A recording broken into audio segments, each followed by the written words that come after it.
Hello hello hello. Audio and video clear है तो एक बार थम्स अप कर दीजिए।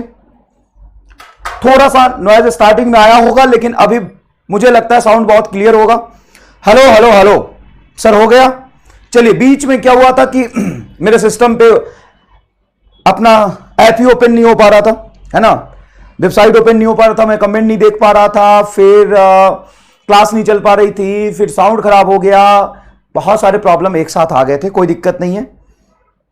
सभी बच्चों का फिर से स्वागत है सुपर यकीन बैच में।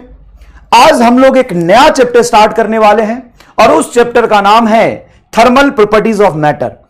यह बेसिकली हीट का पहला सेक्शन है। हीट में बहुत सारे सेक्शन हैं।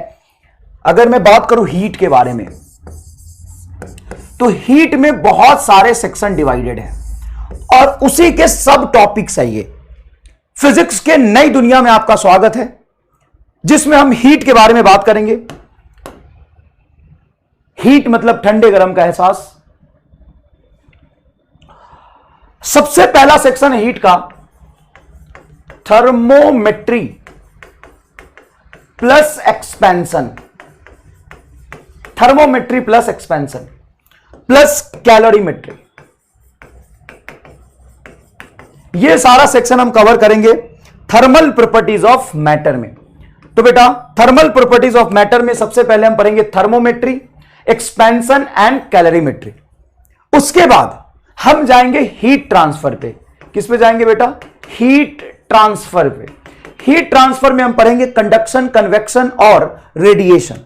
उसके बाद हम जाएंगे KTG, kinetic theory of gas and thermodynamics. Basically ये सारे सेक्शन थर्मोडायनेमिक्स के अंदर ही आता है। थर्मोडायनेमिक्स नाम का एक चैप्टर अलग से बना दिया है और पहले डाल दिया थर्मोमेट्री, एक्सपेंशन एंड कैलोरीमेट्री, ये सारी चीजें पहले डाल दी है। लेकिन कोई खास बात नहीं है। आपको जो सीक्वेंस में आगे बढ़ना है वो मैंने आपको बता दिया। सबसे पहले आप क्या पढ़ेंगे? थर्मोमेट्री, टेम्परेचर पढ़ेंगे। थर्मोमेट्री मतलब टेम्परेचर को मेजर कैसे करते हैं, different types of thermometer, different unit of temperature पढ़ेंगे। उसके बाद हम पढ़ेंगे किसी भी बॉडी को अगर हम हीट देते हैं तो हीट बर्दाश्त नहीं कर पाता है, फैल जाता है, मतलब एक्सपेंशन पढ़ेंगे। उसके बाद हम पढ़ेंगे कैलोरीमेट्री।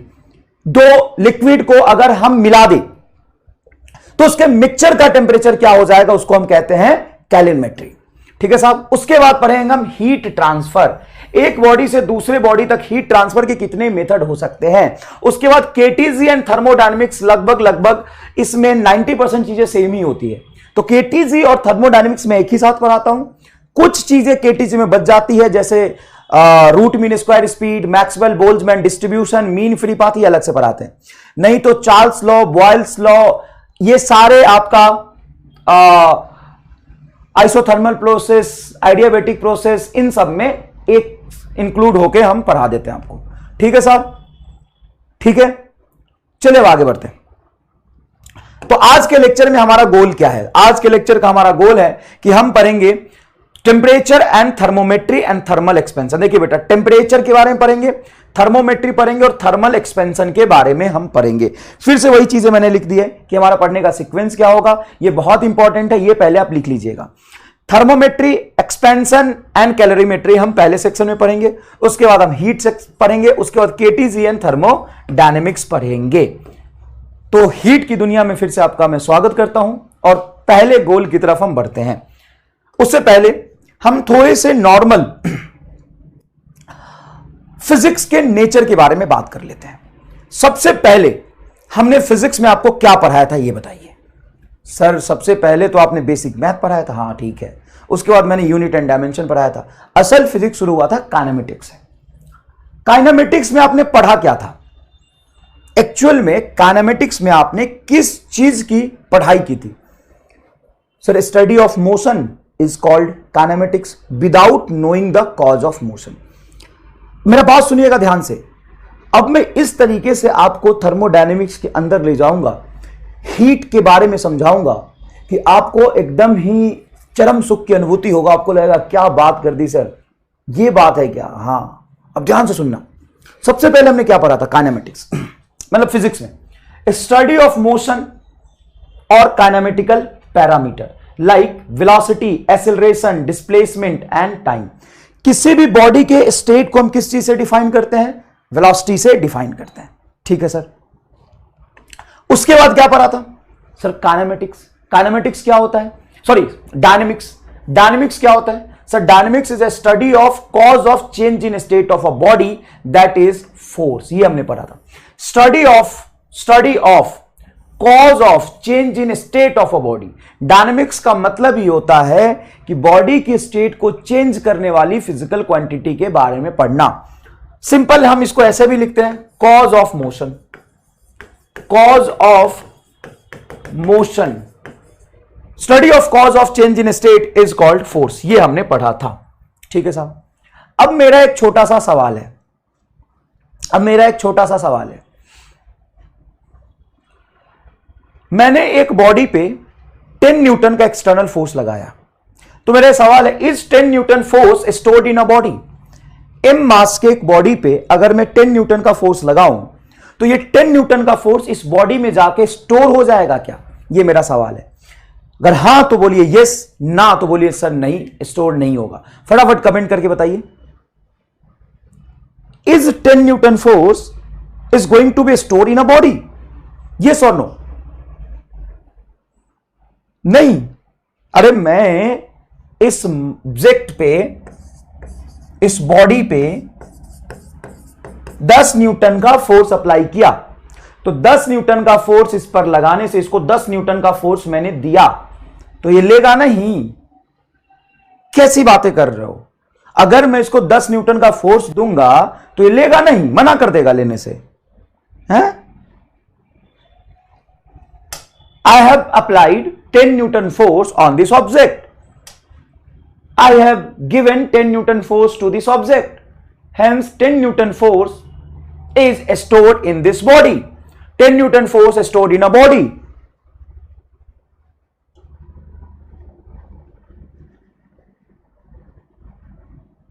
के 10 न्यूटन फोर्स स्टोर नहीं करेगा? नो। तो इस फोर्स लगाने से क्या होगा? There is change in speed, या वेलोसिटी बोल दो, चेंज इन वेलोसिटी ज्यादा अच्छा रहेगा, ड्यू टू दिस फोर्स। और वेलोसिटी होता क्या है? State of the body. State of the body. State of the body हम किससे डिफाइन करते हैं? वेलोसिटी से। तो एक चीज समझना, ये सारी चीजें आप पढ़ चुके हैं, लेकिन एक फील के लिए मैंने समझाया। अगर किसी बॉडी पे मैं फोर्स लगाता हूं, तो ये बॉडी फोर्स को स्टोर करके नहीं रखता, उस फोर्स की वजह से अपनी वेलोसिटी को चेंज कर लेता है, मतलब अपने स्टेट को चेंज कर लेता है। इसीलिए हम कहते हैं कि force is nothing but cause of change in state. किसी बॉडी पे हम ये फोर्स लगाएंगे तो इसकी वजह से इस बॉडी की स्टेट चेंज होगी, मतलब वेलोसिटी चेंज हो जाएगी। अच्छा साहब। एक दूसरा सवाल, एक m1 मास का ऑब्जेक्ट है, 30 मीटर पर सेकंड से चल रहा है। दूसरा m2 मास का ऑब्जेक्ट है, 10 मीटर पर सेकंड से चल रहा है। v2 है ये और ये v1 है। क्या ये दोनों कोलाइड करेंगे? हां सर, टकराएगा। ये v1 जाके इस v2 से टकराएगा। Is m1 will transfer some of its velocity to m2? क्या ये m1 कुछ वेलोसिटी m2 को देगा? क्या ये m1 कुछ वेलोसिटी कोलिजन के समय m2 को दे देगा? इस सवाल का जवाब बताइए क्या होगा, यस और नो। क्या m1 के पास कुछ वेलोसिटी है, वो वेलोसिटी जाके m2 को दे देगा थोड़ा? ऐसा होगा क्या? ऐसा होगा क्या? नो। आप सभी बच्चे गलत लिख रहे हैं, नो। ये m1 मास का ऑब्जेक्ट अपनी कुछ वेलोसिटी m2 को नहीं देता। कभी भी वेलोसिटी जैसी चीज एक बॉडी से दूसरे बॉडी में ट्रांसफर नहीं होती। आंसर होगा नो। आंसर होगा नो। तो फिर एक्चुअल यहां पे एक्सप्लेनेशन क्या होगा? एक्सप्लेनेशन ये होगा कि m1 जाएगा और m2 के साथ जिस इंस्टेंट पे कांटेक्ट पे आएगा, m1 m2 पे फोर्स लगाएगा F21 और m2 m1 पे फोर्स लगाएगा F12। इसके पास वेलोसिटी ज्यादा है तो अपनी कुछ वेलोसिटी इसको दे देगा, गलत बात। एक्चुअल में वेलोसिटी नहीं देता। वेलोसिटी तो किसी बॉडी के पास होता है, उसकी स्टेट में डिफाइन करता है, उसके स्टेट को डिफाइन करने के लिए वेलोसिटी यूज होता है। एक बॉडी जिसके पास वेलोसिटी 30 मीटर पर सेकेंड है, वो जाके कुछ वेलोसिटी इसको दे देगा, ये एक्सप्लेनेशन गलत है। सही एक्सप्लेनेशन ये होगा कि ये बॉडी जाके M2 पे फोर्स लगाएगा, जब कोलाइड करेगा तो फोर्स लगाएगा। अच्छा मान लो कि ये M1 यहां चल रहा हो 30 मीटर पर सेकेंड से और M2 पीछे की तरफ आ रहा होता, तो ये अपनी 30 मीटर पर सेकेंड की वेलोसिटी कुछ इसमें देता थोड़ी ना, और इसकी वेलोसिटी बढ़ थोड़ी ना ज्यादा हो सकता है, इसकी वेलोसिटी और घट जाती। एज्यूम करो, ये एक्सप्लेनेशन देखो, अगर M1 मास का ऑब्जेक्ट इधर जा रहा 30 मीटर पर सेकेंड से, एकदम आउट ऑफ द बॉक्स बातें कर रहे हैं हम लोग, घबराइएगा नहीं, थोड़ी देर तक आउट ऑफ द बॉक्स बातें कर रहे हैं, बस फील करने की कोशिश कर रहे हैं। मान लीजिए पीछे की तरफ 10 मीटर पर सेकंड से जा रहा होता और जब ये एक दूसरे से कोलाइड करते तो क्या अपनी वेलोसिटी कुछ इसको दे देगा और इसकी वेलोसिटी बढ़ा देगा? नहीं भाई, M1 का काम वेलोसिटी देना नहीं है, तो क्या है, M1 जाके M2 से टकराएगा तो M1 M2 पे फोर्स लगाएगा, force on M2 due to M1, और इस फोर्स की वजह से M2 की स्टेट चेंज होगी तो M2 का वेलोसिटी चेंज होगा। कहानी एक्चुअल में ये है, कहानी ये है, किसी भी बॉडी के पास अगर वेलोसिटी ज्यादा है तो क्या वो किसी दूसरे बॉडी के साथ कांटेक्ट में आएगा तो अपनी वेलोसिटी थोड़ी उसको दे देता है क्या? नहीं, दो बॉडी जब कांटेक्ट में आते हैं तो फोर्स लगाता है। क्या लगाता है? फोर्स लगाता है। और फोर्स लगाने से क्या ये फोर्स इस बॉडी में स्टोर हो जाती है? नहीं, उस फोर्स से इसका स्टेट चेंज होता है। क्या आपको फील आया इस बात का?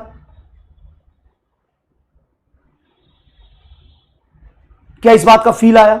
चलिए अब हम बेसिकली समझते हैं व्हाट इज थर्मोडायनेमिक्स। अगर इस वर्ड को दो पार्ट में मैं डिवाइड करूं थर्मोडायनेमिक्स को, तो यह है आपका thermo plus dynamics. Thermo plus dynamics. Sir thermo का मतलब तो हीट होता है, हां थर्मो का मतलब हीट होता है, और डायनेमिक्स का मतलब, डायनेमिक्स का मतलब होता है cause of change in state, cause of change in state, यह होता है थर्मोडायनेमिक्स का मतलब heat is nothing but a cause of change in state. हां, थर्मोडायनेमिक्स चैप्टर में लिखा है थर्मो प्लस डायनेमिक्स, और डायनेमिक्स कहीं भी लिखा होगा उसका मतलब तो यही होगा cause of change in state. What is the meaning of dynamics? से ना, what is the meaning of dynamics? Dynamics is nothing but cause of change in state. Kinematics का मतलब क्या होता है? सर काइनेमेटिक्स का मतलब होता है बॉडी की स्टेट, बॉडी की वेलोसिटी के बारे में पढ़ते हैं। और डायनेमिक्स का मतलब क्या होता है? सर डायनेमिक्स का मतलब होता है cause of change in state. तो थर्मोडायनेमिक्स का क्या मतलब हो गया? सर थर्मोडायनेमिक्स का मतलब हो गया heat is a cause of change in state. Thermodynamics. एक बच्चा बोला सर रिपीट कर दो। एक बात बता, डायनेमिक्स मतलब बुझाता है तुम्हें क्या होता है? डायनेमिक्स का मतलब बता भी sir self. Sir dynamics means study of cause of change in state. Yes. Heat का मतलब बता, थर्मो का मतलब बता। सर थर्मो का मतलब हीट। अब बता thermodynamics, heat is a cause of change in state. अरे हां, heat is a cause of change in state. Yes. लेकिन सर क्या हीट किसी बॉडी के स्टेट को चेंज करने के लिए काम आता है? हां सर, वो कैसे? अब वो ऐसे देखो, एक कंटेनर है, अब कंटेनर में मान लीजिए कि लिक्विड एंड गैस फिल्ड है।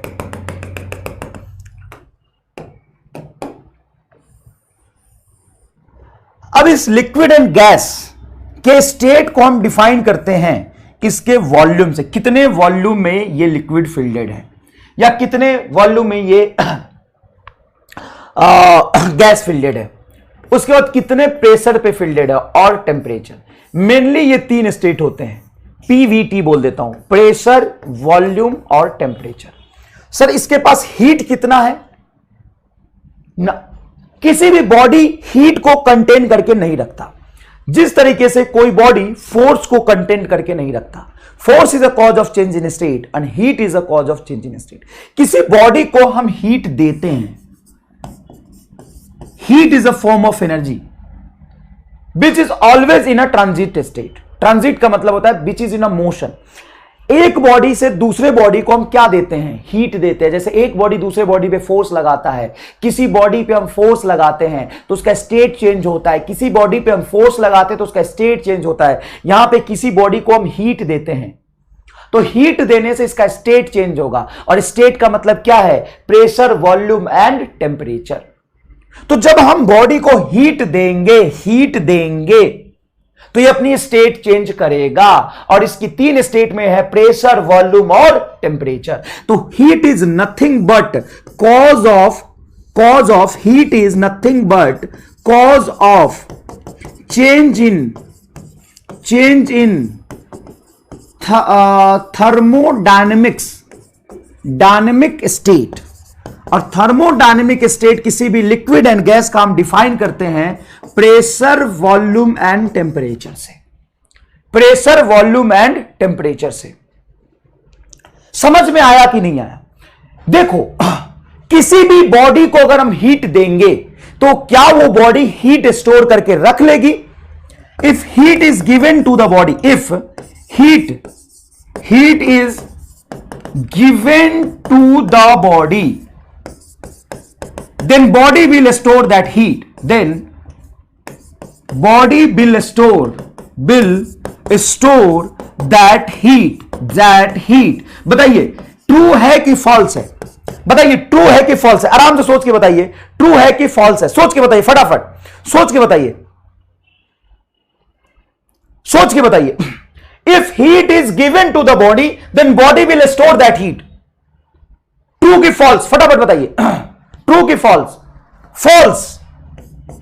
अगर किसी बॉडी को आप हीट देंगे, ये वही बात हो गई कि किसी बॉडी पे आप फोर्स लगा रहे हैं, फोर्स लगाएंगे तो स्टेट चेंज होगी, और हीट देंगे तो स्टेट चेंज होगी। बोल, फोर्स लगाएंगे तो स्टेट चेंज होगी, हीट देंगे तो स्टेट चेंज होगी।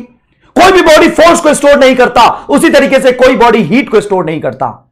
सर ऐसा नहीं होगा, ऐसा नहीं होगा, हम देंगे इसको 5 कैलोरी हीट, अब हीट लेके इस बॉडी में हीट बढ़ जाएगा, हीट बढ़ जाएगा। No no no no no no no means no. Sir एक बात बताओ, हीट लॉस तो हम जानते हैं, अगर एक कंटेनर है उसमें से हम हीट निकाल ले, हीट बाहर निकाल ले तो इस कंटेनर का हीट लॉस हो गया। Heat loss by the body. True false? This statement is correct और रॉन्ग? करेक्ट और रॉन्ग? अगर किसी बॉडी से हीट बाहर निकालिए, heat is taken out, heat is taken out, then heat is lost by the body, heat is the lost by body। अगर heat बाहर निकालो तो हीट लॉस कर जाएगा। हाँ ना, हाँ ना? क्या बात कर रहा है? किसी बॉडी में से हीट निकालोगे तो उसका हीट कम नहीं होगा? क्या बात कर रहा है? हाँ, ये कह रहा है ना ट्रू। आयुषी, थप्पड़ मारूंगा, एंगुलर मोमेंटम कंजर्व करा दूंगा, खरे खरे तेरा थप्पड़ मार के एंगुलर मोमेंटम कंजर्व कर दूंगा, गधी। किसी बॉडी से हीट निकालते तो उसमें हीट की कमी हो जाती है? नहीं। एक बात बताओ, ये बॉडी जाके इस पे फोर्स लगाएगा तो इसमें फोर्स की कमी हो जाएगी। एक बॉडी दूसरे बॉडी पे जाके फोर्स लगाएगा तो उसमें फोर्स की कमी हो जाएगी। दूसरी बात, तूने बोला था heat can not store bye the body. जब ये बॉडी स्टोर करके रखा ही नहीं था हीट, तो हीट निकालने से हीट कम कैसे हो गया? तो सर जब स्टोर नहीं था तो निकाला कैसे? हाँ, निकाल सकते हैं। एक बॉडी के पास फोर्स नहीं होता लेकिन फोर्स लगाता है। सुन ध्यान से, एक बॉडी के पास फोर्स होता नहीं है लेकिन फोर्स लगाता है। उसी तरीके से एक बॉडी के पास हीट होता नहीं है लेकिन हीट हम निकाल सकते हैं। एक बॉडी के पास हीट होता नहीं है लेकिन हीट हम निकाल सकते हैं, और हीट निकालेंगे तो इसका हीट कम हो जाएगा ना, उसके पास हीट था ही नहीं। रॉन्ग,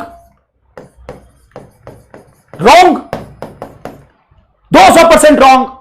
अगर किसी बॉडी से हम हीट निकालेंगे तो उसका हीट लॉस हो जाएगा ना, हीट था ही नहीं उसके पास।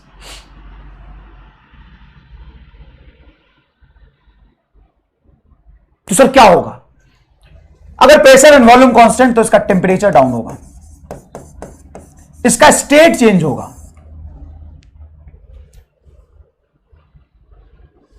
आप ये नहीं कह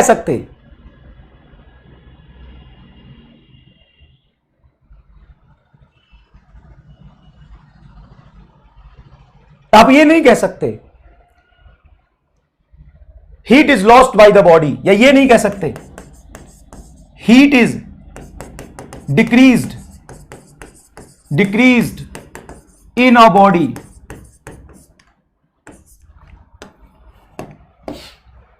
हां, आप ये जरूर कह सकते हैं, यहां से मैंने हीट निकाला है, heat lost by the body नहीं कह सकते। बॉडी से हीट कम नहीं हुआ है, बॉडी में हीट कम नहीं हुआ है, हां बॉडी से हीट बाहर निकला है, तो आप ये जरूर डिफाइन कर सकते हो, rate of heat coming out from the body. एक बॉडी के पास हीट नहीं होता, एक बॉडी का स्टेट होता है, उसके स्टेट को हम डिफाइन करते हैं, यहां पे देखिए उसके स्टेट को हम डिफाइन करते हैं प्रेशर, वॉल्यूम एंड टेम्परेचर से। किसी बॉडी को हम हीट देते हैं तो आप ये नहीं कहते heat is stored by the body, heat देंगे, देखिए क्या लिखा हुआ मैंने, if heat is given to the body then heat is increased in the body, heat is gain by the body, नहीं लिख सकते, आप ऐसे नहीं लिख सकते। Then body will store heat, body will gain some heat, body will gain some heat, बताइए true है कि फॉल्स है? Body will gain some heat, जैसे आप हीट देंगे बॉडी कुछ हीट गेन कर लेगी, ट्रू फॉल्स बताइए, ये बताइए true false. Body will gain some heat, बताइए ट्रू है कि फॉल्स है? ट्रू है कि फॉल्स है बताइए? फॉल्स है, हां बेटा फॉल्स है। इसको कंसेप्चुअली समझिए, कई रामलाल टाइप किताबों में लिख देते हैं gas stored some heat, gas gained some heat, ना हम गैस को हीट देते हैं लेकिन वो लेता नहीं है, वो हीट के वजह से अपना टेम्परेचर बढ़ा लेता है। इस पूरे कार्यक्रम का मतलब सिर्फ इतना है, if heat is given to the body then body will store that heat, false, body will gain some heat, false, body will increase his temperature, body will increase his temperature, ये बताओ सही है कि फॉल्स, ट्रू है, मतलब true है कि false है? ये अगर किसी बॉडी को हम हीट देंगे तो अपना टेम्परेचर इंक्रीज कर लेगा, ये ट्रू है कि फॉल्स है?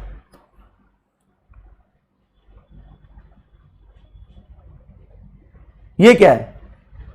ये ट्रू है। एक बच्चा पूछा तो सर हीट है क्या? Heat is a form of energy which is a cause of change in state. Heat is nothing but, देखो लिखा है, heat is a form of energy, heat is a form of energy which causes of change in thermodynamical state, pressure, volume, temperature को change करने का cause है heat. फिर से मैं एक स्टेटमेंट और बोलता हूं, किसी भी बॉडी पे जब हम फोर्स लगाते हैं तो बॉडी फोर्स को स्टोर नहीं करती। कोई बॉडी दूसरे बॉडी पे फोर्स लगाता है तो बॉडी के अंदर फोर्स का लॉस नहीं होता। देखिए मैंने इसमें फोर्स लगाया तो is 10 newton force stored in the body? आपने बोला no, there is a change in velocity due to this force, इस फोर्स की वजह से इसकी वेलोसिटी चेंज होगी, इस फोर्स को ये स्टोर नहीं करेगा। M1 पहला ऑब्जेक्ट जब दूसरे ऑब्जेक्ट पे फोर्स लगाया तो क्या मैं कह सकता हूं कि force in M1 decreases? M1 ने M2 पे फोर्स लगा दिया तो क्या M1 में फोर्स की कमी हो जाएगी? नहीं बेटा, फोर्स की कमी नहीं होगी। उसी तरीके से यहां पे किसी भी गैस को हम हीट देते हैं तो गैस हीट को स्टोर करके नहीं रखता, किसी भी गैस को हम हीट देते हैं तो हीट को गेन नहीं करता, हीट को स्टोर नहीं करता, हीट को गेन नहीं करता।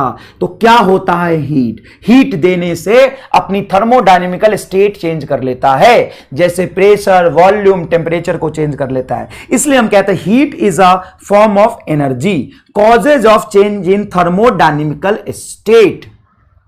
अब बताइए आपकी हीट और टेम्परेचर का फील आया कि नहीं आया? हीट एंड टेम्परेचर का फील आया कि नहीं आया? हीट का मतलब क्या होता है?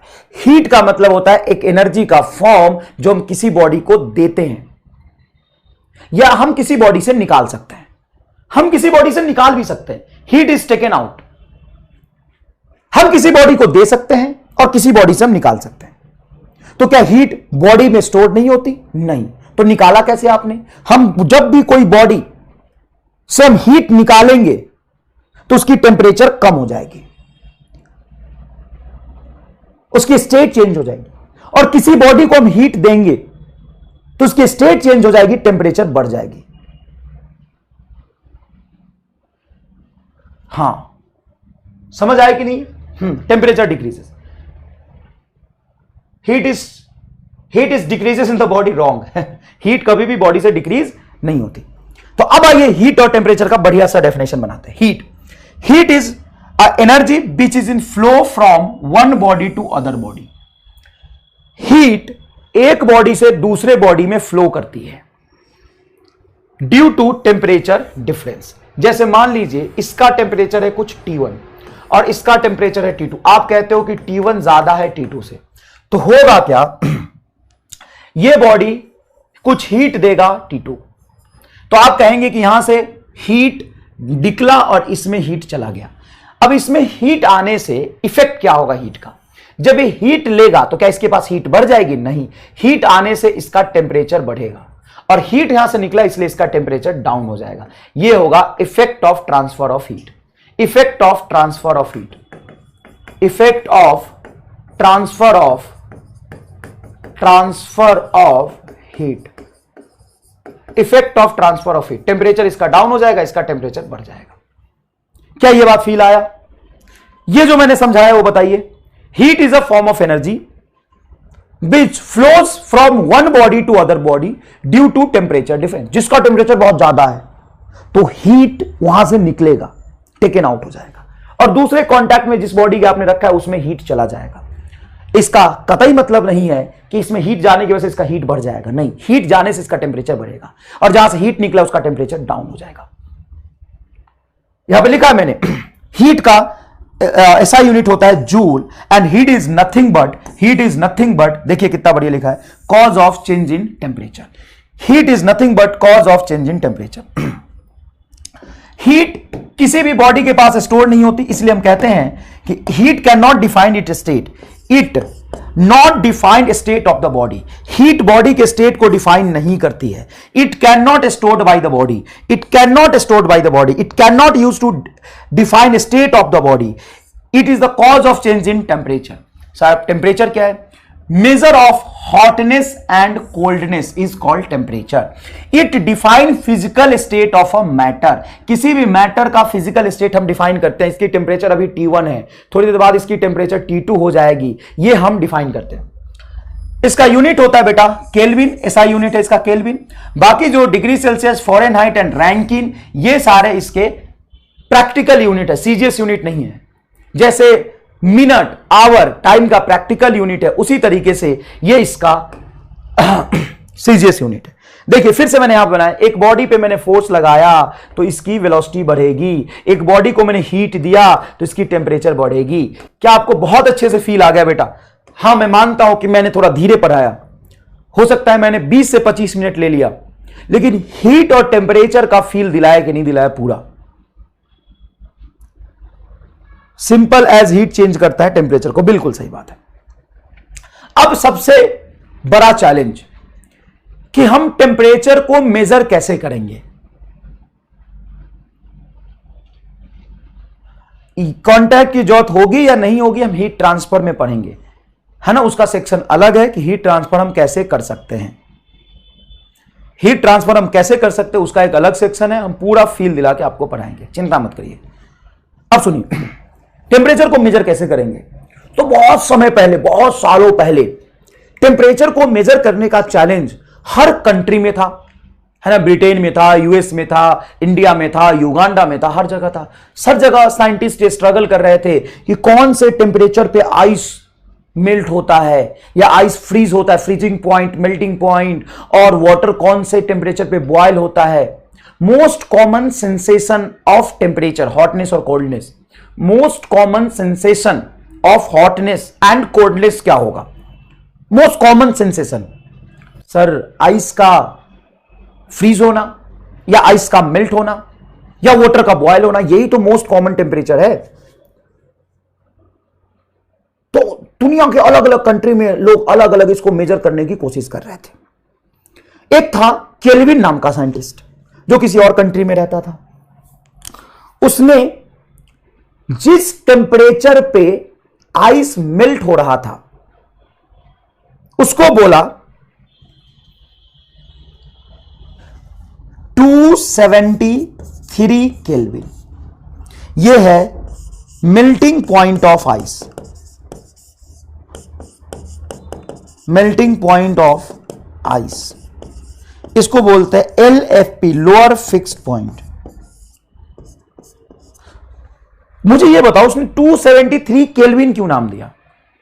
उसका मन था, वो 2 केल्विन भी नाम दे सकता था, 4 केल्विन भी नाम दे सकता था। उसने एक नंबर बोल दिया जस्ट, उसने एक नंबर बोल दिया जस्ट।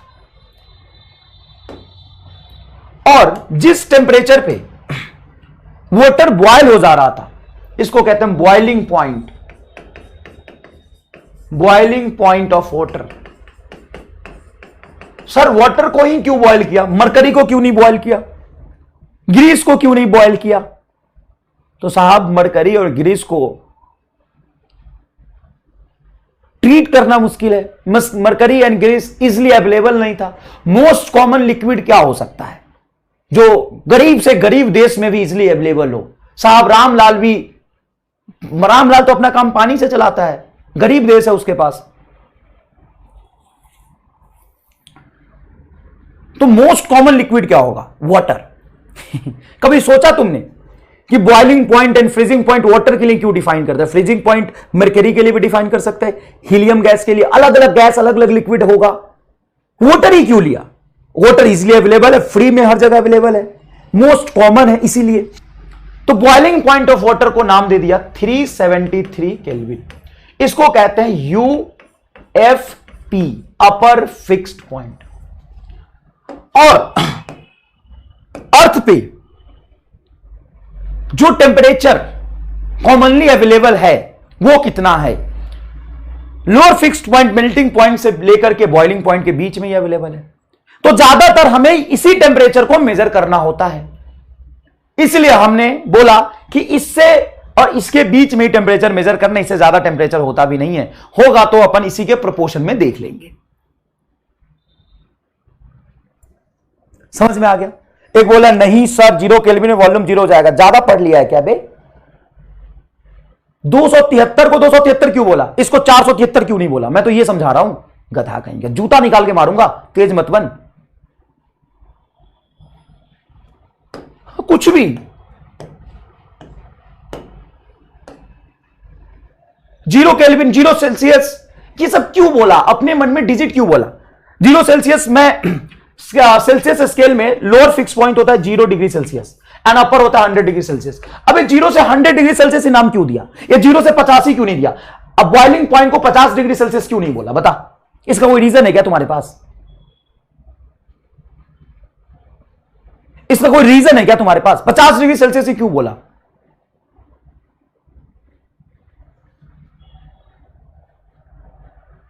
तुम गधे हो क्या भाई? चोमू हो क्या? एकदम कहां कहां से उठ के आ जाते, कैसे कैसे लोगों को इकट्ठा कर लिया है।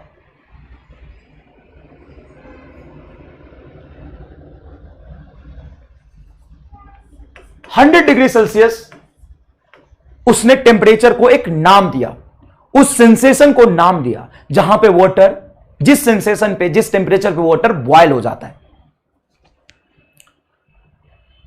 समझ में आया कि नहीं आया? फ़ारेनहाइट अलग साइंटिस्ट था, उसने 32, देख रहे हो रैंडम नंबर लिख रहे हैं, 32 डिग्री फ़ारेनहाइट पे बोला कि वाटर मेल्ट हो जाएगा, सॉरी आइस मेल्ट हो जाएगा वाटर में या वाटर फ्रीज हो जाएगा, इसको बोला लोअर फिक्स पॉइंट। और अपर फिक्स पॉइंट को नाम दिया 212 डिग्री फ़ारेनहाइट। ये डिफरेंट डिफरेंट कंट्रीज में एक ही टाइम के आसपास में ये स्केल बनाए जा रहे थे। बेचारा युगांडा वासी रामलाल सोचता है कि हमारे देश का साइंस और टेक्नोलॉजी में कोई कंट्रीब्यूशन नहीं है, तो एक हम काम करते हैं, हम भी अपना टेम्परेचर स्केल बनाएंगे, हम भी अपना स्केल बनाएंगे और उसको नाम देंगे Ramlal scale.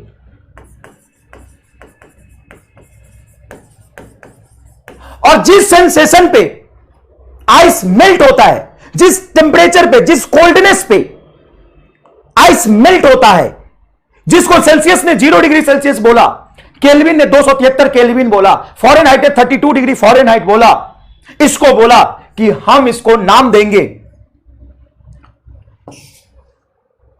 10 MR। Sir MR क्यों? क्योंकि MR सर ने हमें पढ़ाया है, हम उनको इज्जत करते हैं, तो हम अपने नाम पे नहीं रखेंगे। ये सब देखो, इनको जिसने पढ़ाया था एकदम ही बेवफा निकले तुम्हारे टाइप। इनको जिसने पढ़ाया था उनको इज्जत नहीं दिया, अपने नाम पे इन्होंने थर्मामीटर बनाया। केल्विन ने अपने नाम पे बनाया केल्विन स्केल, सेल्सियस ने बनाया सेल्सियस स्केल, फ़ारेनहाइट ने बनाया फ़ारेनहाइट स्केल, लेकिन रामलाल बहुत ईमानदार है, उसने बनाया MR स्केल। और उसने नाम दिया जिस टेम्परेचर पे वाटर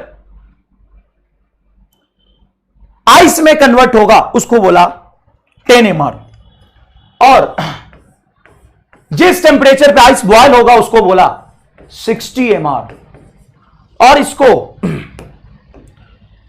50 डिविजन्स में बांट दिया और बोला कि हम MR के टर्म्स में हॉटनेस और कोल्डनेस को मेजर करेंगे।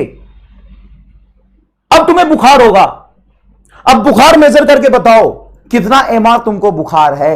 MR को बुखार नहीं है, MR is nothing but a unit of temperature. MR is unit of temperature in Uganda. Unit of temperature in Uganda. Temperature in Uganda. Made by Ramlal. Invented by Ramlal. ऐसे ही बना है बेटा, ऐसे ही बना है। ऐसा नहीं जो तुम पढ़ते हो ये कभी से थे, ये सब किसी के दिमाग की उपज है और ये रामलाल के दिमाग की उपज है।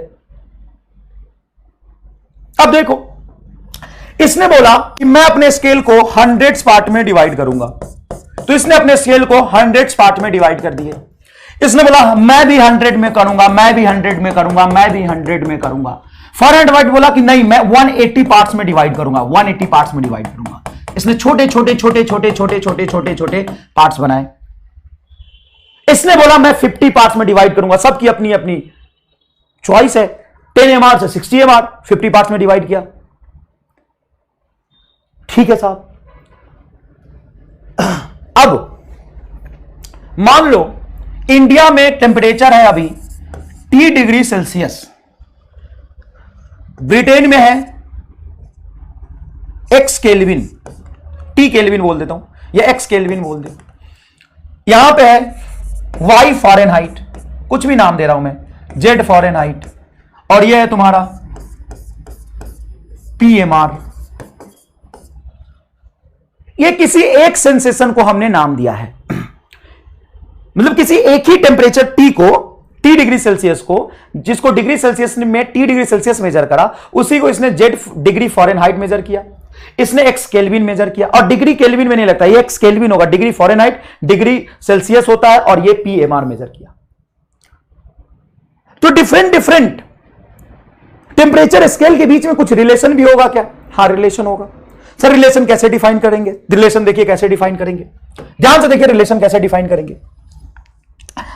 ये 273 से X केल्विन में जो डिफरेंस है उसको आप यहां पे लिख सकते हैं X केल्विन माइनस 273, मतलब ये reading minus lower fixed point divided by total difference. Total difference कितना होगा? 373 माइनस 273। इसका जो वैल्यू है हर स्केल के लिए कांस्टेंट होता है। आप कहेंगे तो मैं 2 मिनट में इसको प्रूफ कर दूंगा।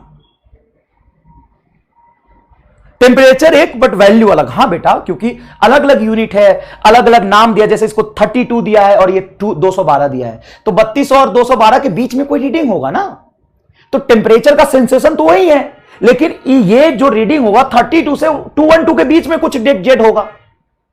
समझ में आया कि नहीं आया? ठीक है साहब, इसमें बताओ, तो इसमें temperature T degree Celsius minus lower fix point 0 degree Celsius divided by upper 100 minus lower हो जाएगा 0 डिग्री सेल्सियस। ये वैल्यू इसके लिए बराबर इसके लिए। सर फॉरेनहाइट में क्या होगा? तो देखो Z Fahrenheit minus 0 degree Celsius, sorry 32 lower fix point 32 Fahrenheit divided by 212 Fahrenheit minus 32 degree Fahrenheit. और ये इस स्केल में क्या होगा? तो पीएमआर माइनस 10 mr बटा 60 mr minus 10 mr, 60 mr minus 10 mr। तो किताबों में नए क्वेश्चन बनाएंगे नए टेम्परेचर स्केल पे, लेकिन आपको घबराना नहीं है, सभी के लिए ये वाली वैल्यू क्या होगी? अगर तुम्हें प्रूफ करना है ना, तो इसका प्रूफ भी मैं कर दूंगा 1 मिनट में, कोई दिक्कत नहीं है। ये वाली वैल्यू सभी के लिए क्या होती है? कांस्टेंट होती है। क्या वाली वैल्यू? तो इसको एक बार देखिए ध्यान से, इसको एक बार देखिए ध्यान से। Temperature in that scale, C temperature in that scale minus lower fixed point मतलब melting point of ice divided by upper fixed point minus upper fixed point मतलब boiling point of water minus lower fixed point. ये सब के लिए क्या रहता है? Fix रहता है। वही चीज मैंने यहां लिखी है, देखिए 0 डिग्री सेल्सियस मतलब ये रीडिंग है T डिग्री सेल्सियस माइनस 0 बटा 100 माइनस 0। ये देखो फॉरेनहाइट, इसने नाम ही दे दिया F, इसने नाम दिया F, इसने नाम दिया K, कोई बात नहीं, इसका नाम हम F और K रख देते हैं, कोई दिक्कत नहीं है। इसने रीडिंग को ही K बोला है, इसने रीडिंग को T बोला, C बोला है, और इसने रीडिंग को F बोला है, रीडिंग को ही F बोला है बेटा, ठीक है ना। तो यहां पे देखिए इसको हम रख देते हैं सिंपल K, इसको हम रख देते हैं K, समझ में आया ना आपको? ये K रख देते हैं। इसने C रीडिंग को ही नाम दिया है C, इसने रीडिंग को नाम दिया है F डिग्री फॉरेनहाइट, इसने रीडिंग को ही नाम दिया है, इसने रीडिंग को ही नाम दिया है P। कंफ्यूज मत हो, यह चीज मैं दोबारा अगले पेज पे लिख रहा हूं, यह समझाने के लिए मैंने यहां पे लिखा था। अगले पेज पे मैं लिखता हूं, तो देखो देखो अगले पेज पे ये लिखा हुआ है C, देखिए C डिग्री सेल्सियस में reading minus lower fixed point degree Celsius का होता है 0, upper fixed point 100 minus 0 is equal to Fahrenheit में रीडिंग F माइनस 32 बटा 212 फॉरेनहाइट माइनस 32 फॉरेनहाइट। समझ आया? समझ आया? समझ आ गया सर? योगेंद्र शुक्ला सर बहुत जोरदार समझ आ गया सर। हां, अगर प्रूफ करना तो प्रूफ भी कर दूंगा मैं, समझ आ गया, बिल्कुल ठीक है।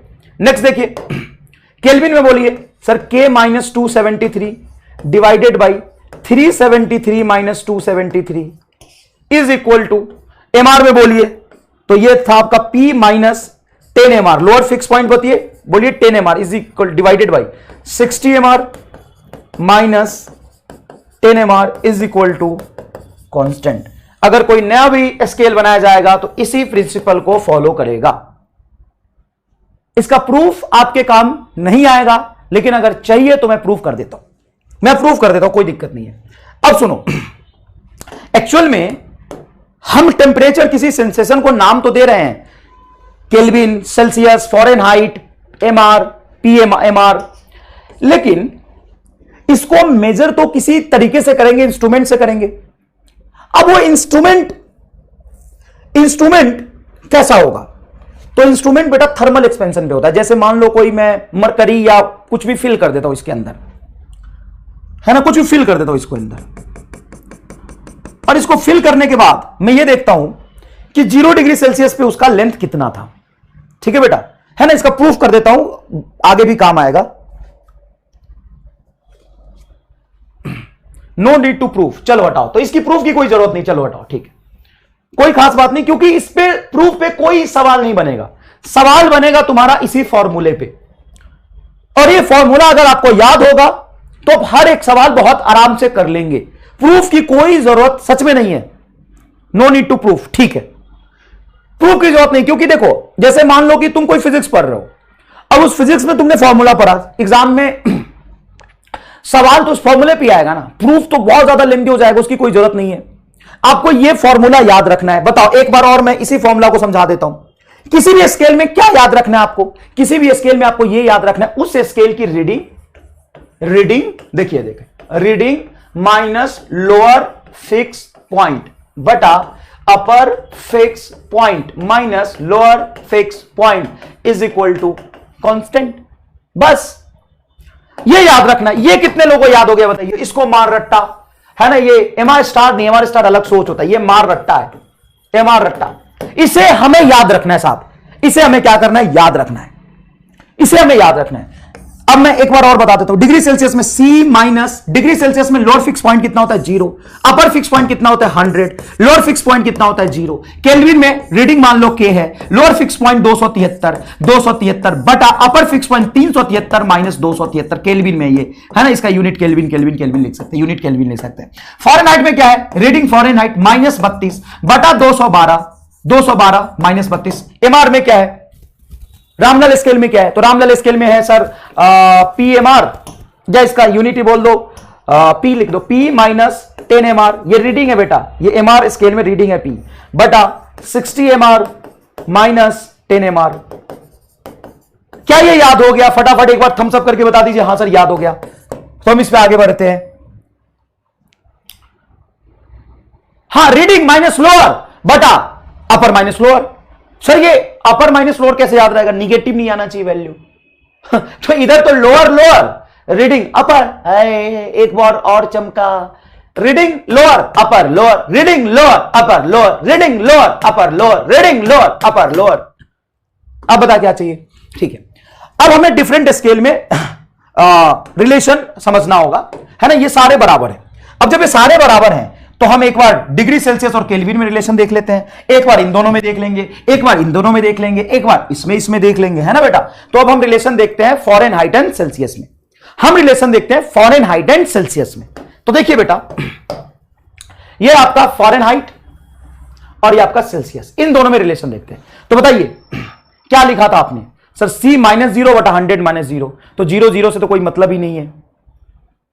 याद भी हो गया, समझ में भी आ गया, बहुत बढ़िया, बहुत बहुत शुक्रिया आपका। और कोई भी नया स्केल पे अगर सवाल बनाता है इसके अलावा, तो लोअर फिक्स्ड पॉइंट अपर फिक्स्ड पॉइंट वो आपको बता देगा, लोअर फिक्स्ड पॉइंट अपर फिक्स्ड पॉइंट वो आपको बता देगा। समझ आया? कोई दिक्कत नहीं। Reading lower upper lower, reading lower upper lower, reading lower upper lower, है ना। और निगेटिव आना नहीं चाहिए, तो घटाते समय सबसे छोटा रखोगे बाद में, है ना। तो देखो C माइनस 0 बटा 100 माइनस 0, F माइनस 32 बटा 212 माइनस 32। देखो मैं यहां लिख देता हूं, C माइनस 0 बटा 100 माइनस 0 बराबर F माइनस 32 बटा 212 माइनस 32। अब 0 लिखने की कोई जरूरत है नहीं, तो ये हो जाएगा C बटा 100 is equal to F minus 32 बटा 212 माइनस 32 कितना होगा? 180। तो अभी बोला था ना कि 180 डिवीजन में बांटा है उसने, एक एक फॉरेनहाइट में, है ना। 32 से 212 के बीच में 180 डिवीजन बनेंगे।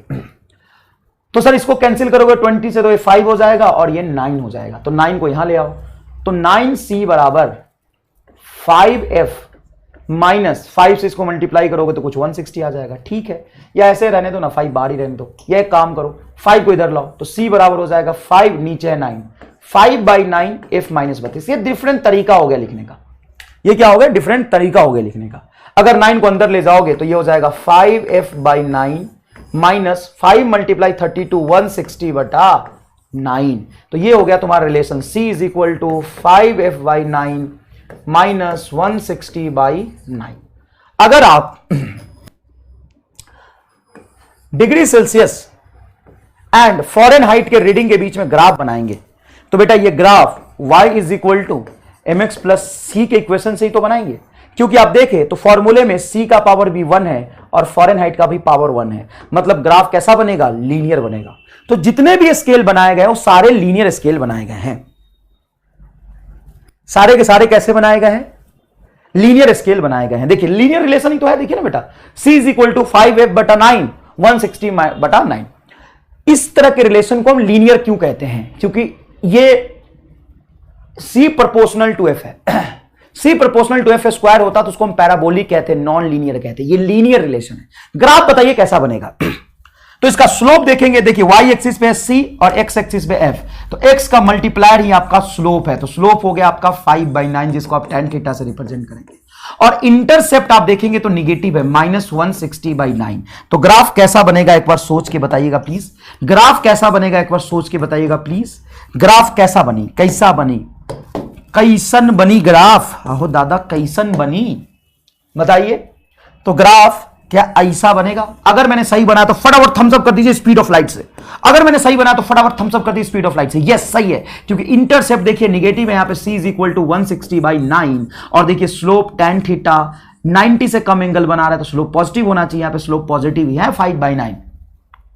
अगर मैंने सही बनाया तो फटाफट थम्स अप कर दीजिए बेटा, फटाफट थम्स अप कर दीजिए अगर मैंने सही बनाया तो।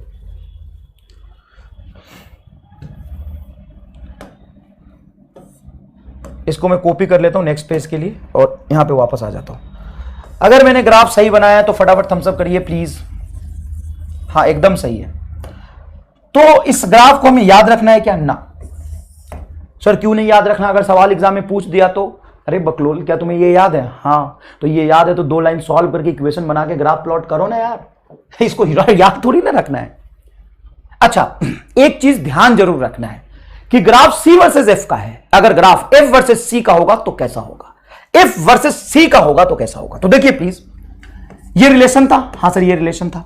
अगर मैं 20 से कैंसिल कर दूं तो क्या होगा सर? यहां पे 5 होगा, यहां पे 9 होगा। अब 9 को इधर ले आओ तो 9c/5, देखना ध्यान से, 9 को यहां लाया तो 9c/5 is equal to f -32। -32 को यहां ले आओ तो ये होगा f बराबर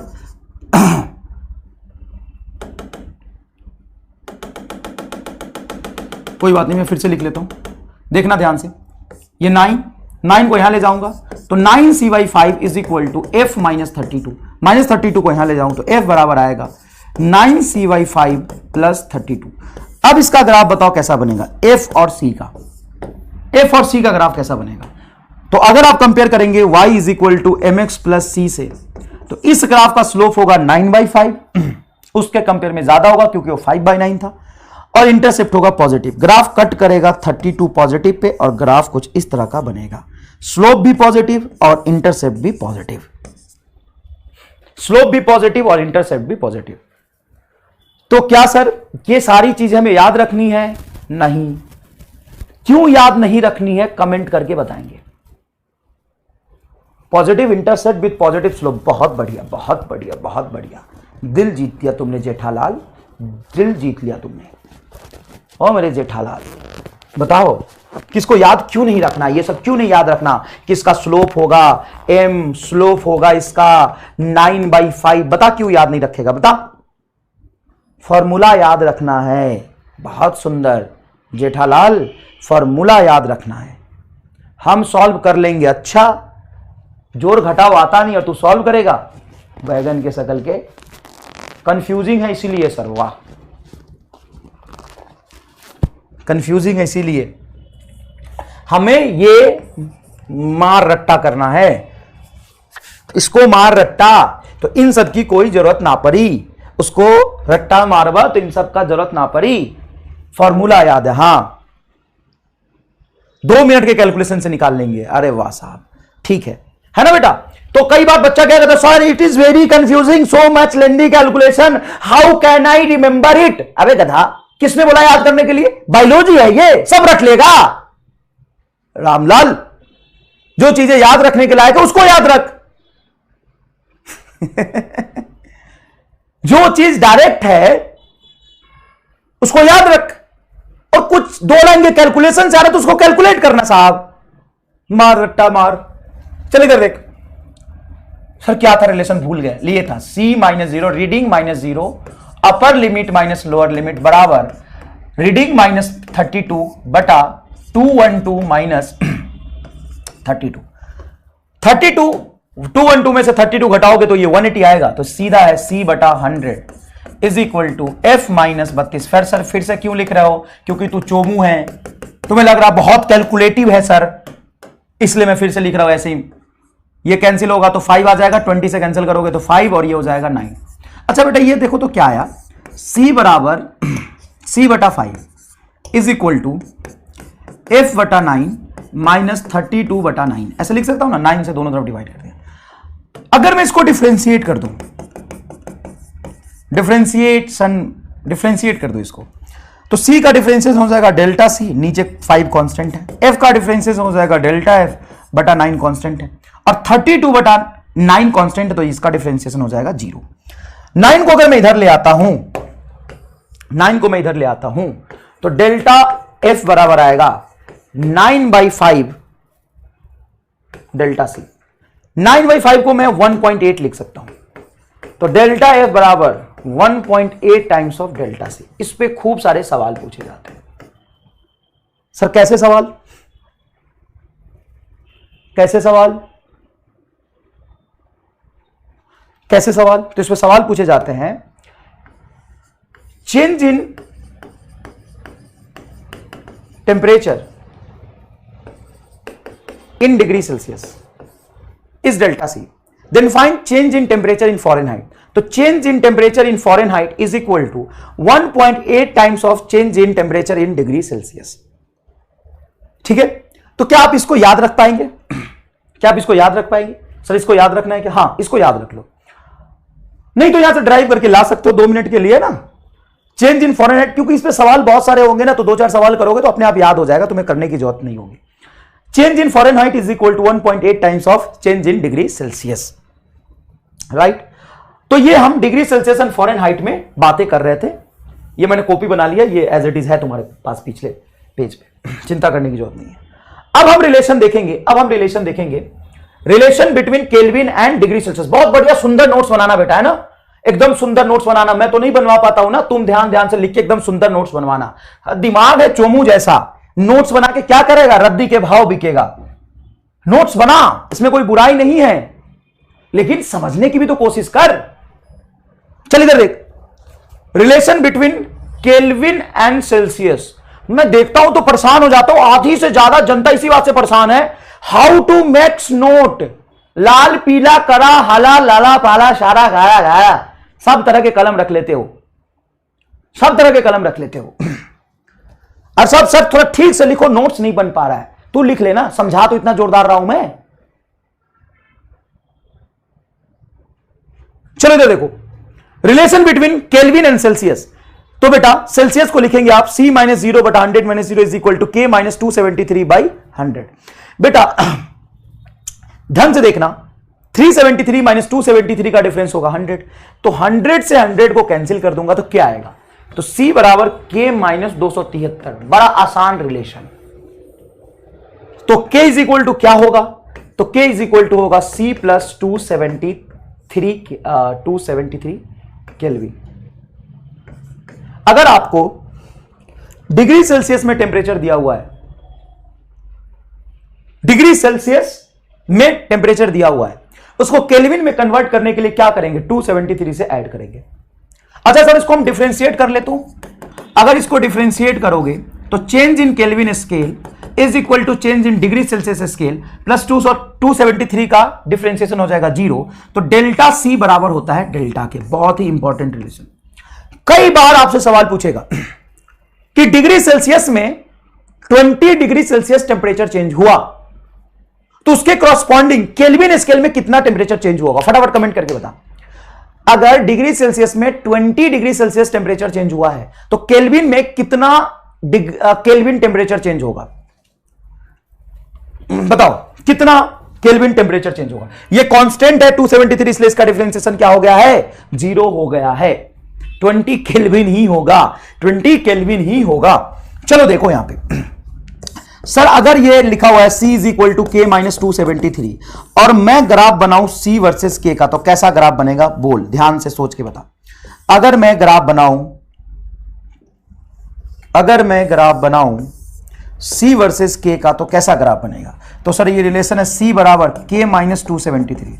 तो y एक्सिस पे तो आपने C को रख दिया, x एक्सिस पे आपने K को रख दिया, तो इंटरसेप्ट होगा -273, इंटरसेप्ट होगा -273 और ऐसे जाएगा ग्राफ, और इसका स्लोप होगा, एंगल होगा 45 डिग्री। सर 45 डिग्री क्यों, क्योंकि यहां से y बराबर mx प्लस सी से कंपेयर करोगे, y एक्सिस पे मैंने c रखा है, mx प्लस सी, तो c हो गया -273 और x हो गया 1 और x ही आपका है, सॉरी m हो गया 1, m हो गया आपका 1 और m को ही tan थीटा कहते हैं, m को ही क्या कहते हैं, tan थीटा, तो theta 45। Positive slope negative intercept, बहुत बहुत धन्यवाद बेटा, बहुत जोरदार। अच्छा, इसी में अगर तुमसे ये पूछते, सर क्या पूछते, plot graph between Kelvin and degree Celsius, Y axis पे के रख दे और एक्स एक्सिस पे सी रख दे तो भी कंफ्यूज नहीं होना, आपको रिलेशन पता है, C इज इक्वल टू के माइनस 273। वाई एक्सिस पे जिसको प्लॉट किया उसका इक्वेशन बनाएंगे तो के बराबर आ जाएगा C प्लस 273। यहां से कंपेयर कर लीजिए, y बराबर mx प्लस सी, तो इसका इंटरसेप्ट क्या होगा, पॉजिटिव, एंड स्लोप भी क्या होगा, पॉजिटिव। तो ग्राफ कुछ ऐसा बनेगा, कट कहां पे करेगा, 273 पे। y बराबर mx प्लस सी से कंपेयर करिए बेटा, है ना। आप हमेशा रिलेशन किसका लिखते हैं, जो y एक्सिस पे होता है उसका लिखते हैं। अब यहां पे बहुत ही कंफ्यूजिंग एक सवाल पूछा जाता है, आपसे पूछेगा what is the intercept of kelvin Celsius graph. तो केल्विन पहले बोला, y को पहले बोला जाता है, केल्विन सेल्सियस मतलब केल्विन y पे और सेल्सियस x पे, तो उसका इंटरसेप्ट होगा +273। And what is the slope of degree Celsius and kelvin graph. तो डिग्री सेल्सियस और केल्विन पूछा तो c पहले आएगा, c का रिलेशन देखेंगे, -273। तो ऊपर ऊपर से तो लगेगा कि यार ये केल्विन सेल्सियस ग्राफ कर रहा है बस, लेकिन पहले अगर उसने केल्विन बोली फिर सेल्सियस तो प्लस इंटरसेप्ट आएगा, और पहले सेल्सियस और फिर केल्विन बोला तो निगेटिव इंटरसेप्ट आएगा। क्या इस बात का आप ध्यान रख पाएंगे, मुझे नहीं भरोसा तुम पे, लेकिन क्या पता तुम रख पाओ, मुझे भरोसा नहीं है लेकिन क्या पता तुम रख पाओ। बताओ फटाफट रख पाओगे, बताओ फटाफट रख पाओगे। नेक्स्ट इज रिलेशन बिटवीन, हालांकि ये टाइम पास है, तुम समझ गए खेलना कैसे है। Relation between degree Fahrenheit and kelvin, तुम समझ गए खेलना कैसे है, ये टाइम पास है लेकिन करते हैं टाइम पास, पढ़ाई ही कर रहे हैं। F-32 बटा 2 and 2 -32 is equal to Kelvin -273 divided by 373 -273, है ना। तो इस पे कुछ सवाल पूछेगा तो आराम से खेल सकते हैं। देखिए यहां पे F-32 बटा 180 इज इक्वल टू K -273 बटा 100, 20 से कैंसिल करेंगे 5 और ये हो जाएगा 9, तो F-32 is equal to 9/5 K -273। Sir इसको एक काम करते हम रट लेते हैं, टांग तोड़ दूंगा फालतू चीजें रटेगा तो, ये याद है ना, हाँ तो काम हो गया बस। चल आगे देखो इधर, अब हम सवाल पे आते हैं। अ temperature difference of 5 degree Celsius on a temperature difference of 5 degree Celsius on Celsius scale corresponding to the following temperature difference in the Fahrenheit scale is। फटाफट जवाब बताइए, बहुत ही जोरदार और झन्नाटेदार एकदम तरीके से आपको पढ़ाया गया है, फटाफट इसका सही जवाब बताइए। फटाफट इसका सही जवाब बताइए प्लीज, फटाफट इसका सही जवाब बताइए प्लीज।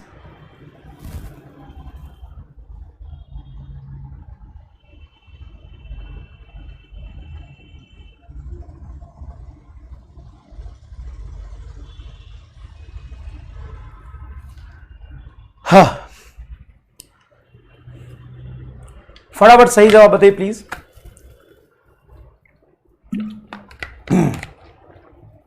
ये होता है relation C 9/5 delta C is equal to delta F, ये आया था रिलेशन ना।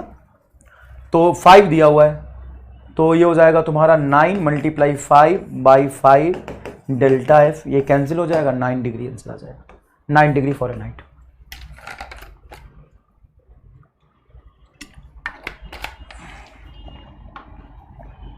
कुछ बच्चों का 41 आ रहा है, कैसे भाई। corresponding to following temperature difference in the Fahrenheit scale, Fahrenheit scale में पूछा है। अच्छा तुम ये तो नहीं निकाल रहे हो C -0 बटा 100 इज इक्वल टू F -32 बटा 180, तो ये F की वैल्यू तो नहीं निकाल रहे हो तुम, ये नहीं लगाना। Temperature difference of 5 degree Celsius on Celsius scale, Celsius scale पे टेम्परेचर डिफरेंस दिया हुआ है, corresponding to following temperature difference in the Fahrenheit scale is, तो Fahrenheit स्केल में 5 डिग्री सेल्सियस के corresponding कितना टेम्परेचर डिफरेंस आएगा? Temperature difference is a different thing and temperature is a different thing. ये 5 degree Celsius temperature की reading नहीं है भाई साहब। चोमू ले, चोमू टाइप सॉल्यूशन,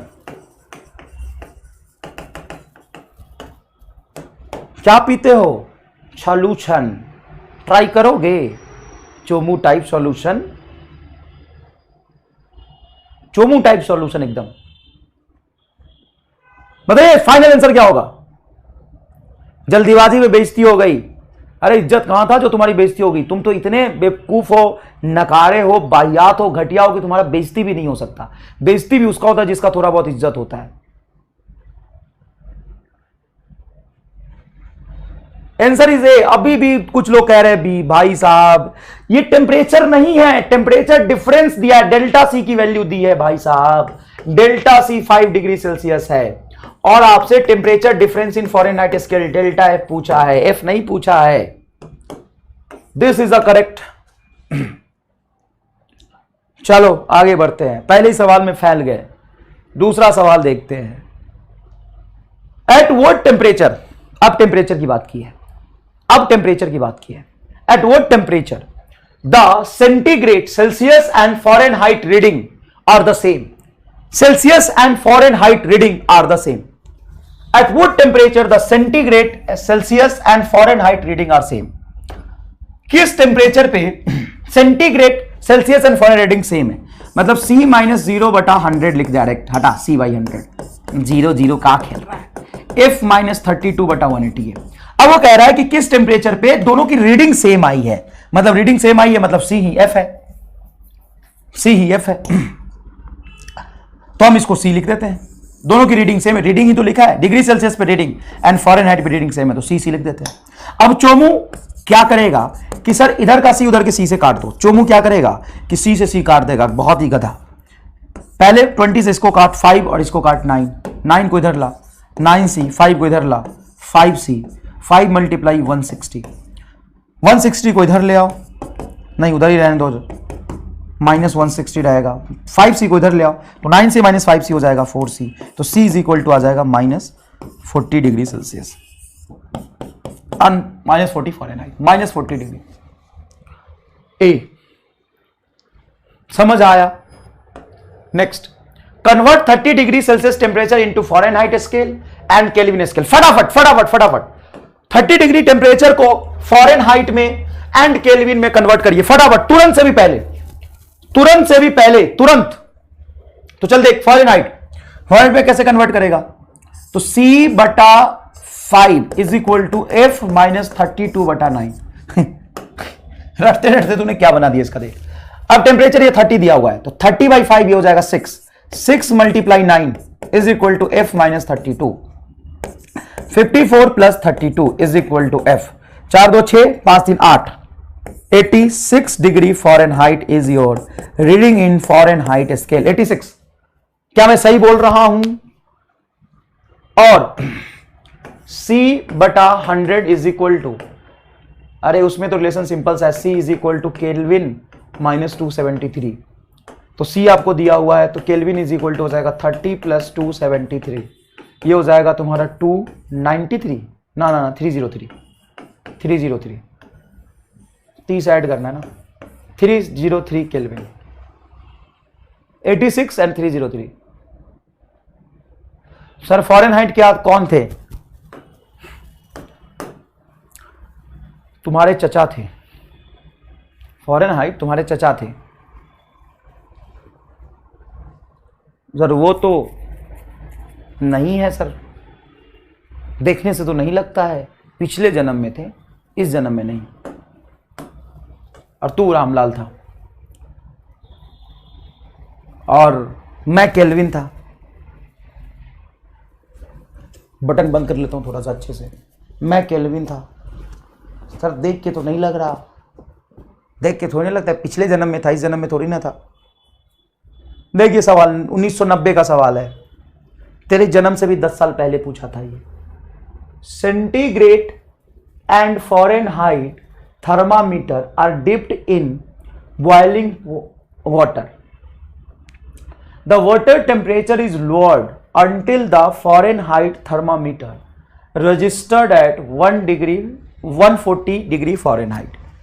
अच्छा, what is the fall in temperature as registered by the centigrade scale? बहुत जोरदार सवाल है और मैं उम्मीद करता हूं कि गलती मत करना, हो भी जाए तो मत घबराना, क्योंकि तुम चोमू तो पहले से ही थे, क्या फर्क पड़ेगा। लेकिन कोशिश कर सॉल्व करने का, बहुत ही मजेदार सवाल है, बहुत ही मजेदार सवाल है।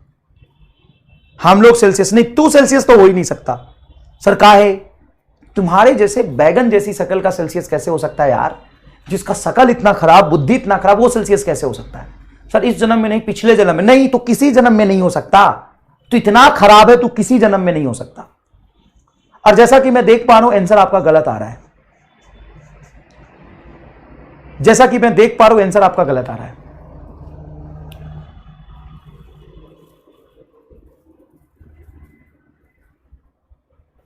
चले किधर? सर इंडिया से रिसर्च क्यों नहीं निकलते? क्योंकि तुम जैसे बच्चे इंडिया में है ना। देख इधर, जो विराट कोहली और अनुष्का शर्मा के फैन हैं, तो रिसर्च कहां से होगा? टिकटॉक और इंस्टाग्राम से फुर्सत ही नहीं मिलता तुम्हें। देखो इधर, the centigrade and Fahrenheit thermometer are dipped in boiling water. मतलब initial temperature 100 degree Celsius and 212 Fahrenheit रहा होगा, है ना। बॉइलिंग वाटर तो इतने ही पे होता है।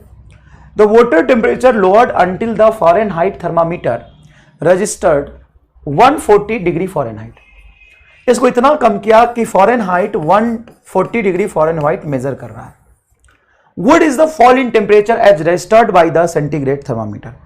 तो सेंटीग्रेड थर्मामीटर में टेम्परेचर कितना फॉल किया है वो पूछा है। फॉल इन टेम्परेचर मतलब change in temperature in centigrade thermometer. तो हम इसको डेल्टा एफ डेल्टा सी से क्यों ना करें? अब देखिए यहां से delta C by 5 is equal to delta F by 9, यही तो होता है। हमसे डेल्टा सी ही तो पूछा है। What is the fall in temperature as registered by the centigrade thermometer. Centigrade thermometer में टेम्परेचर कितना नीचे गया वो आपसे पूछ रहा है। ये आपसे ये नहीं पूछ रहा कि सेंटीग्रेड स्केल में भी टेम्परेचर कितना है, फॉल कितने से हुआ है वो पूछा है। तो delta C is equal to delta F. तो डेल्टा एफ कितना होगा? तो फाइनल 140 नहीं चलता, 212, तो 212 माइनस 140 बटा 5/9। तो delta C is equal to हो जाएगा, इसको सब्ट्रैक्ट करोगे तो कितना आएगा बेटा, बताना जरा। सर ये आ जाएगा कुछ 72 मल्टीप्लाई 5/9, तो ये 8 हो गया। 8 मल्टीप्लाई 5 40। तो change in temperature 40 degree Celsius आएगा। अब बहुत सारे बच्चे 60 निकाल रहे हैं, गलत नहीं है, 60 भी सही है, लेकिन 60 है तुम्हारा फाइनल टेम्परेचर और तुमसे फॉल पूछा है। तो ऑब्वियस सी बात है, पहले था 100, अब है 60, तो फॉल कितने से किया है 40। तो तुम किसी भी तरीके से करो आंसर तो 40 ही आएगा। अरे चोमू चिंता मत कर, तेरा आंसर भी सही है। तूने क्या किया कि 140 के करस्पॉन्डिंग डिग्री सेल्सियस में फाइनल टेम्परेचर फ़ारेनहाइट में ये है, तो डिग्री सेल्सियस में तूने फाइनल टेम्परेचर निकाला है 60, सही है। फॉल कितने से हुआ है वो पूछा है। समझ में आया कि नहीं है? अंग्रेजी खराब है, नहीं शकल भी तेरा खराब है, वो क्यों भूल जाता है? पूरा बोला कर, ये मत बोला कर अंग्रेजी खराब है, ऐसे बोला कर सर शकल खराब है, बुद्धि खराब है, अंग्रेजी खराब है, किस्मत खराब है, मैं खराब हूं, पूरा बोला कर, ऐसे मत बोला कर। अच्छा सर, हाँ सॉरी सर, हर सवाल में तू फंस रहा है, गधा कहीं का।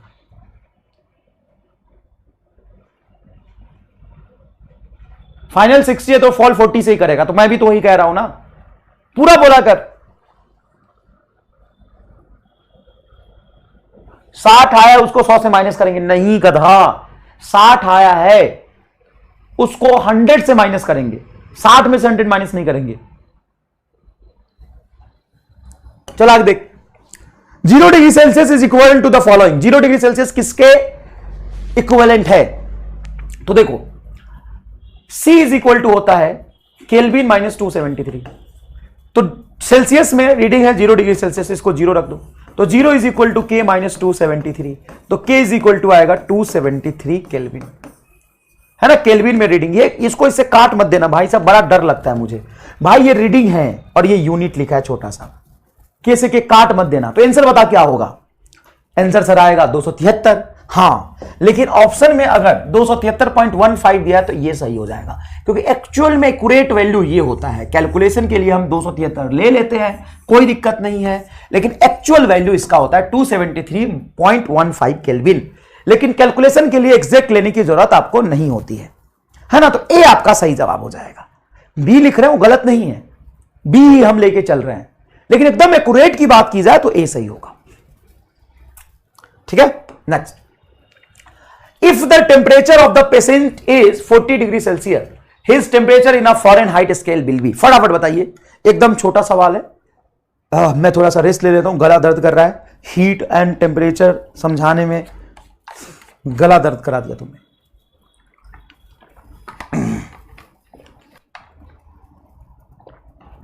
बहुत छोटा सा सवाल है, कर दीजिए सॉल्व इसको।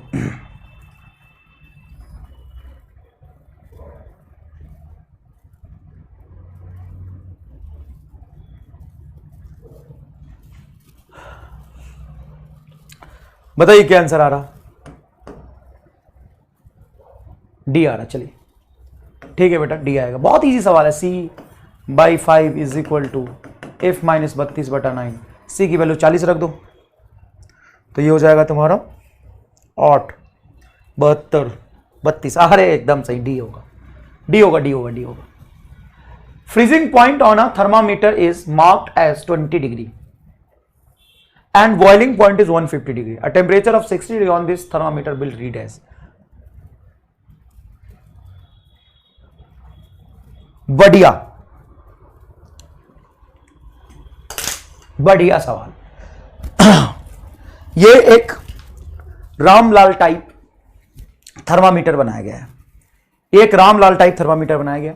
इसने बोला है फ्रीजिंग पॉइंट, फ्रीजिंग पॉइंट का मतलब समझते हो, lower fix point on this thermometer is marked as 20 degree. अब इसका यूनिट नहीं लिखा है बगल में, ये 20 डिग्री के कॉरस्पॉन्डिंग है। And the boiling point is 150 degree, और टेम्परेचर ऑफ 60 डिग्री सेल्सियस, ये डिग्री सेल्सियस का टेम्परेचर है, एक्चुअल में 60 डिग्री सेल्सियस टेम्परेचर है अगर, तो ऑन दिस थर्मामीटर रीडिंग क्या होगा बताओ। अगर थर्मामीटर की लोअर पॉइंट है 20, अपर पॉइंट है 150, एक्चुअल टेम्परेचर अगर 60 डिग्री सेल्सियस है, तो उसकी रीडिंग इस थर्मामीटर में क्या होगा, इस थर्मामीटर में इसकी रीडिंग क्या होगा। तो कैसे सॉल्व करेंगे, देखिए कैसे सॉल्व करेंगे।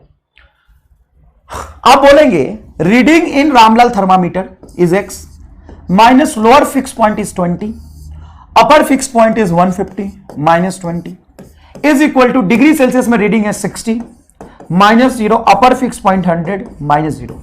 यह बात अगर समझ आ गया है तो चैट में आग लगा दीजिए एक बार, फोन को चूल्हा में झोंक दीजिए, एकदम आग ही आग, धुआं धुआं कर दीजिए एक बार, अगर आपको यह बात समझ में आ गया तो। यह है सही, मैं आपसे सही गलत नहीं पूछ रहा, अगर यह समझ में आ गया तो चैट बॉक्स में धुआं धुआं कर दीजिए एक बार।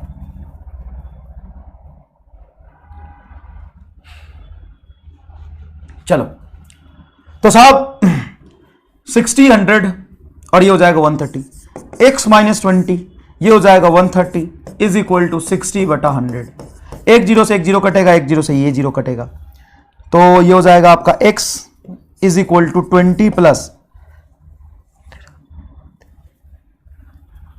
13 मल्टीप्लाई 6, तो 13 बच्चे 13 बच्चे 65, 78 आएगा क्या ये, हाँ 78 plus 20 98, C is your correct answer.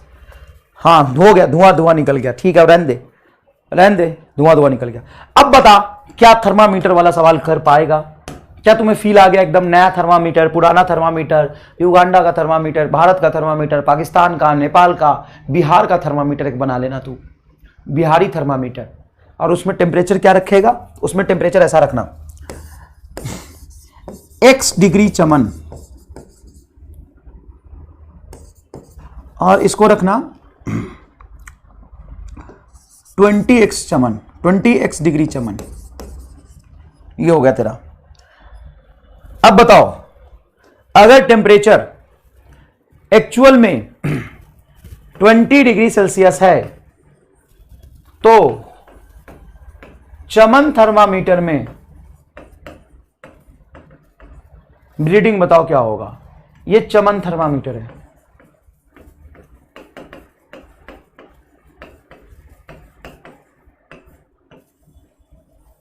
Actual reading अगर 20 डिग्री सेल्सियस है तो find reading in Chaman thermometer. बताओ चमन थर्मामीटर में रीडिंग बताओ। अरे ऊपर वाला सवाल तो बाद में देखेंगे, बता यहां बताओ।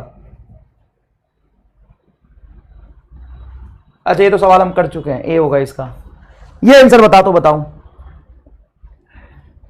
बता इसका आंसर बता।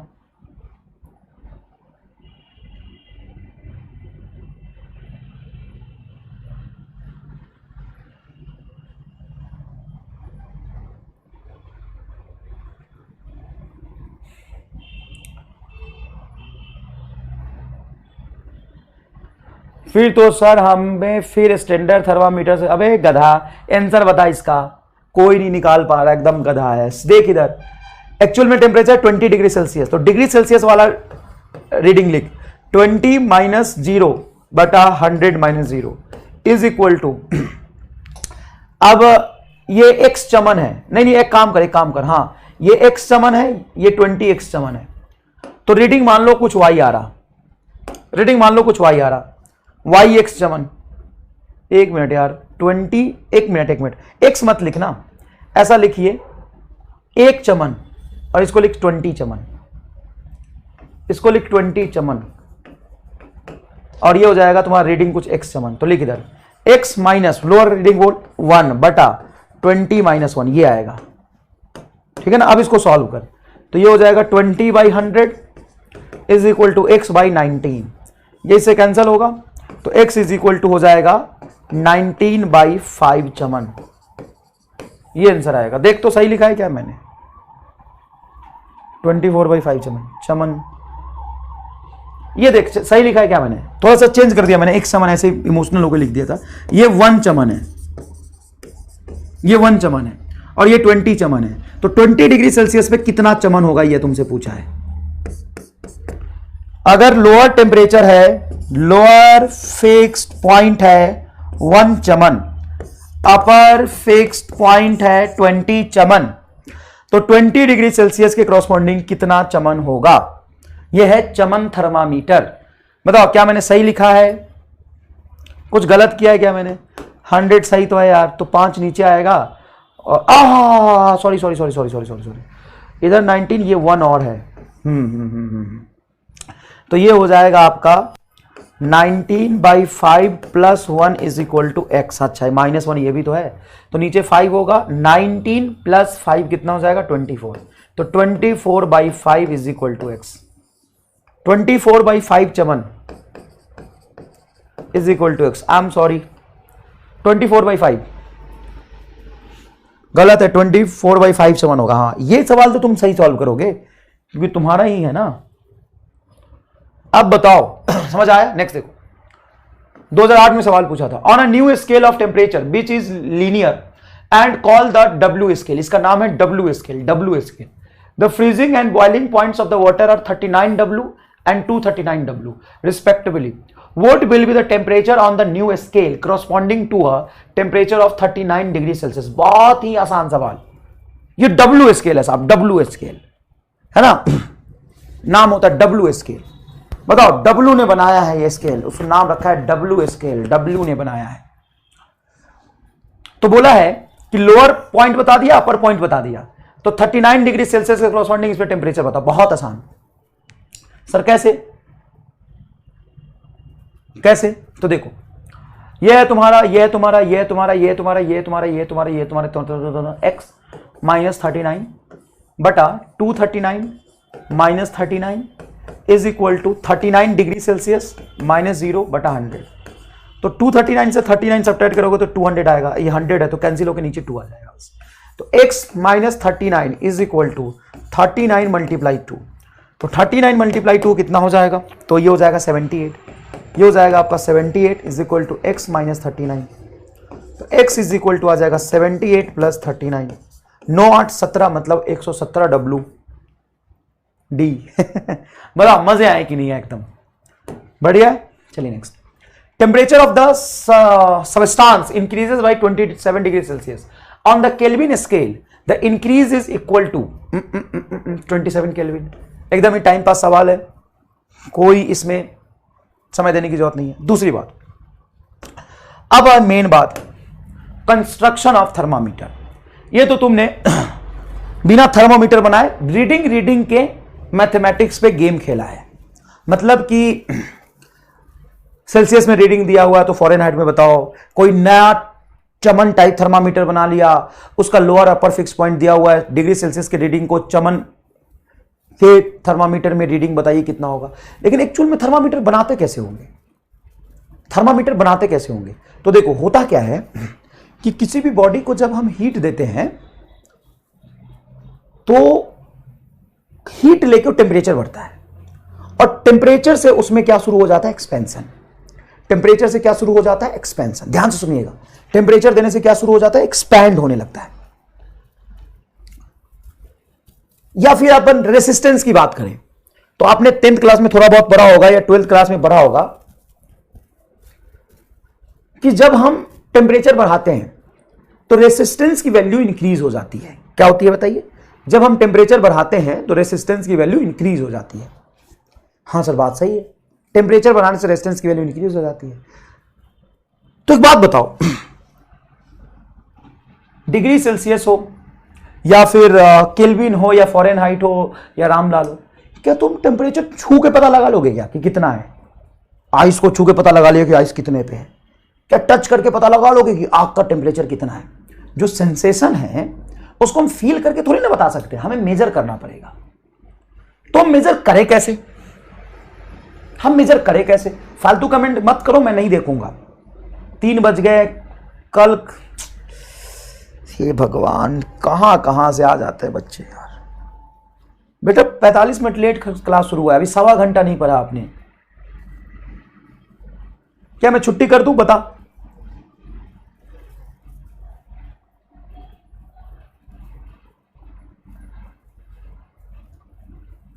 सच में स्पैमर है यार ये बच्चे, थोड़ी ना होंगे, बच्चे तो पढ़ने हैं, आप पढ़ाइए। फालतू कमेंट मत करो बेटा, छुट्टी नहीं दूंगा मैं। देखो इधर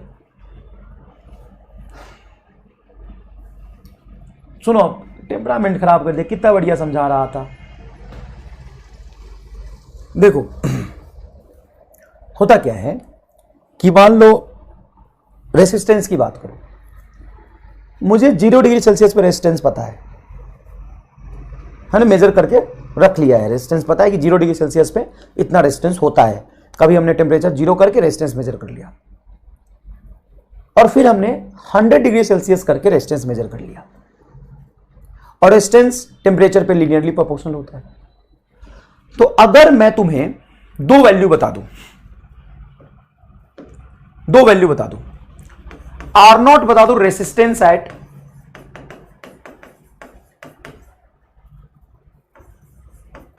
0 डिग्री सेल्सियस, और R100 बता दूं रेसिस्टेंस एट 100 डिग्री सेल्सियस। दो वैल्यू मैंने बता दिया बस रेसिस्टेंस की, ठीक है। उसके बाद मैं तुम्हें यह बता देता हूं कि किसी भी T टेम्परेचर पे resistance at T degree Celsius ये RT है। तो बताओ टेम्परेचर कितना होगा? तो क्या तुम निकाल सकते हो? ये 10th क्लास का मैट का सवाल है, MAT मैट का सवाल है। मैट का मतलब होता है मेंटल एबिलिटी टेस्ट। तुम्हारा मेंटल एबिलिटी कितना है उसका टेस्ट है ये। मैं अगर आपको बता दूं कि 0 डिग्री सेल्सियस पे इतना रेजिस्टेंस है, 100 डिग्री सेल्सियस पे इतना रेजिस्टेंस है, और किसी T डिग्री सेल्सियस पे इतना रेजिस्टेंस है, मतलब 3 रेजिस्टेंस की वैल्यू बता दी, तो आप बता सकते हो T डिग्री सेल्सियस एक्चुअल में कितना टेम्परेचर होगा?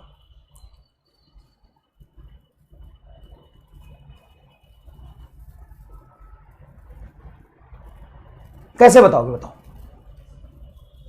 कैसे बताओगे? बताओ। तो इसको बताने का ऐसा तरीका है, यूनिटरी मेथड से बताएंगे। देखो इधर, change in resistance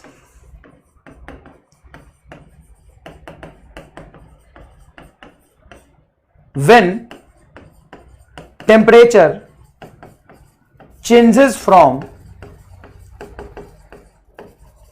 0 degrees to 100 degrees Celsius is equal to R100 minus R0। क्या मैंने सही लिखा है तो बताइए प्लीज, इसको मैंने सही लिखा है तो बताइए। R100 माइनस R0, बताइए क्या मैंने सही लिखा है। यूनिटरी मेथड से देखिए कैसे निकालेंगे।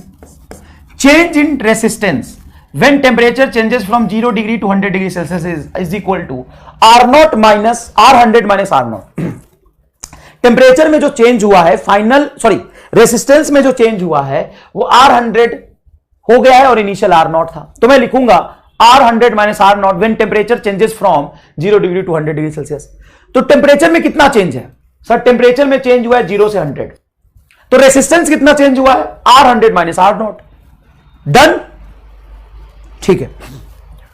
अब सुनना, change in resistance, change in resistance per unit raise in temperature is equal to क्या होगा बताइए। Change in resistance per unit raise in temperature, अगर 0 से 100 डिग्री सेल्सियस में 100 डिग्री सेल्सियस टेम्परेचर चेंज हुआ है तो उसमें रेसिस्टेंस चेंज हुआ R100 माइनस R0। तो अगर मैं ये पूछूं change in temperature per unit raise in resistance कितना होगा, ये बताइए एक बार मुझे। R100 minus R0, 100 degree Celsius जब टेम्परेचर चेंज हुआ तो इतना रेजिस्टेंस चेंज हुआ, तो 1 डिग्री सेल्सियस अगर मैं टेम्परेचर चेंज करूं तो कितना रेजिस्टेंस चेंज होगा बताइए।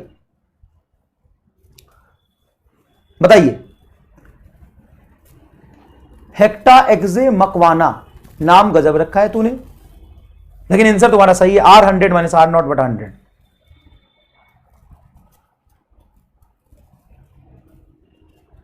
R100, हाँ दीपांशु 100 से डिवाइड कर दीजिए।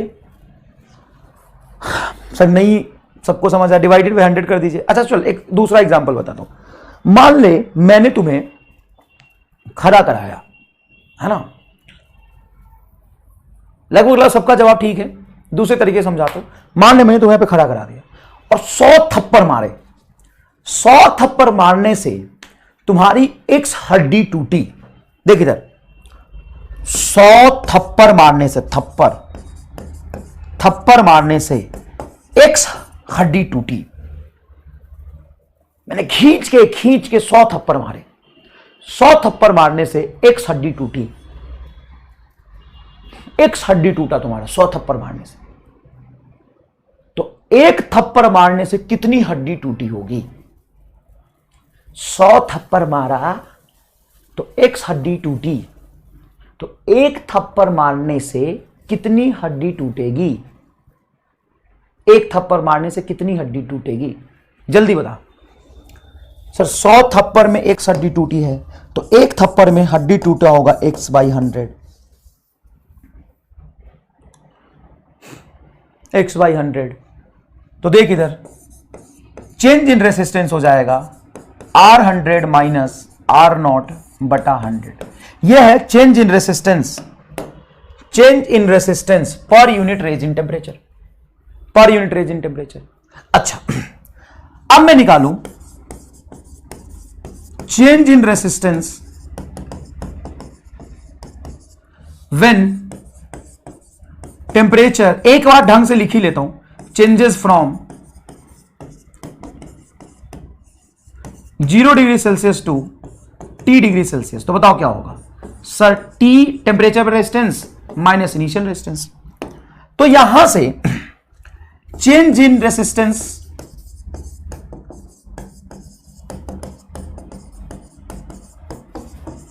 पर यूनिट रेज इन टेम्परेचर क्या हो जाएगा? Change in resistance per unit raise in temperature.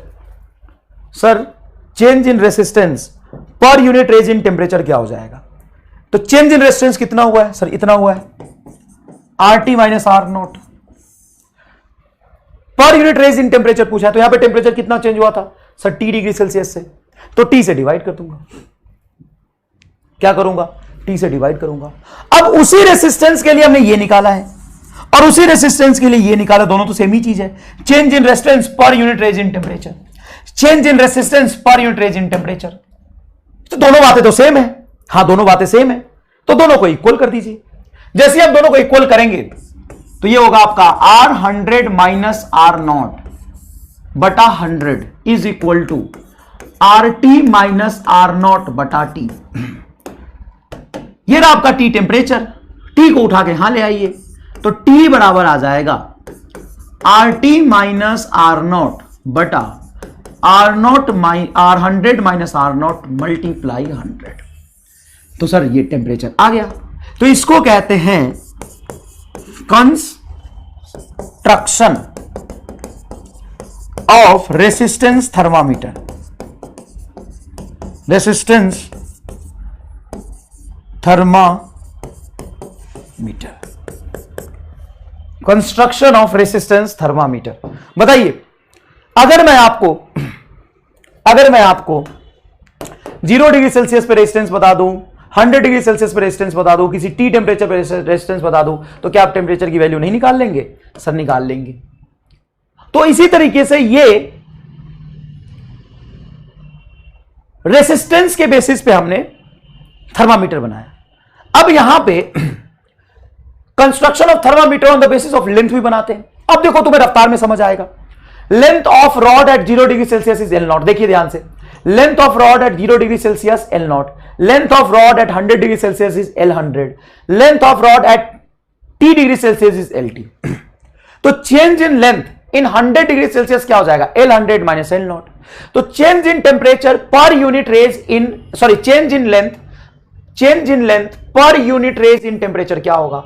तो सर देखिए, चेंज इन लेंथ हुआ है L100 माइनस L0 जब टेम्परेचर 100 डिग्री सेल्सियस चेंज हुआ है, और चेंज इन टेम्परेचर हुआ है LT माइनस L0 जब temperature T degree Celsius change हुआ है। तो ये हो गया change in temperature per unit raise in temperature, sorry, change in length per unit raise in temperature, change in length per unit raise in temperature.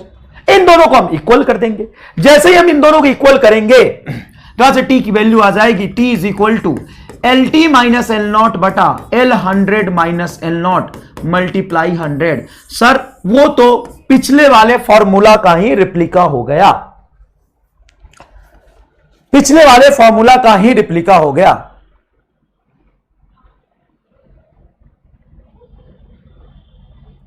Amit sir ने पढ़ाया था same, लेकिन मोलर के टर्म से पढ़ाया था। हां ठीक है, बिल्कुल ऐसा ही है। अब इसको यूनिटरी मेथड से और ढंग से समझो। देखो, टेम्परेचर लेंथ में कितना चेंज हुआ? सर L100 माइनस L0 कितने टेम्परेचर में चेंज होने से? सर 0 से 100 डिग्री सेल्सियस टेम्परेचर चेंज हुआ है, तो लेंथ में इतना चेंज हुआ है। अब मैं पूछूं change in length per unit raise in temperature, तो चेंज इन लेंथ ये per unit raise in temperature बटा 100। अब यहां से यहां देखो, तो चेंज इन लेंथ हो जाएगा LT माइनस L0, पर यूनिट रेज इन टेम्परेचर में आ जाएगा T माइनस 0। अब इन दोनों को इक्वल करो, सीधा यहां से रीडिंग आ जाएगा। एकदम क्रिस्टल क्लियर है। अच्छा, अब सुनो, एक और चीज बताता हूं, अब ध्यान से देखोगे तो जैसा फॉर्मूला, कैसा, जैसा, अरे कैसा, अरे जैसा टेम्परेचर की यूनिट के बीच में है, कुछ वैसा ही यहां है। कैसे? Reading initial final minus initial, lower वो टेम्परेचर पे रीडिंग, T टेम्परेचर पे रीडिंग, लोअर टेम्परेचर पे रीडिंग, और अपर टेम्परेचर LT माइनस L0 बटा L100 माइनस L0। यही तो था, रीडिंग माइनस लोअर, अपर माइनस लोअर बराबर कांस्टेंट। उसी जैसा है थोड़ा थोड़ा, उसी जैसा है थोड़ा थोड़ा, मार रट्टा जैसा।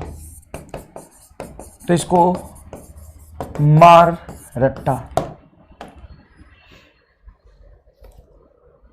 थोड़ा थोड़ा उसी जैसा है, ध्यान से देखेंगे। अब है प्रेशर थर्मामीटर। भाई साहब, प्रेशर थर्मामीटर बताइए। तो टेम्परेचर केल्विन में लिखो या डिग्री सेल्सियस में लिखो। टेम्परेचर बराबर क्या हो जाएगा, टेम्परेचर बराबर क्या हो जाएगा, टेम्परेचर हो जाएगा pressure at T temperature minus pressure at 0 degree Celsius बटा pressure at 100 degree Celsius minus pressure at 0 degree Celsius multiply 100। Volume thermometer क्या हो जाएगा, तो टेम्परेचर इन डिग्री सेल्सियस बराबर volume at T degree Celsius minus volume at 0 degree Celsius बटा volume at 100 degree Celsius minus volume at 0 degree Celsius multiply 100।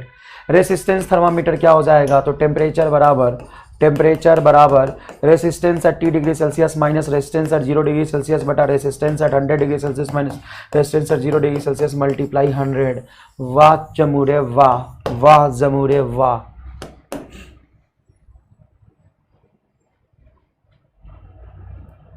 ये सब thermometer heat के concept से वर्क करता है ना।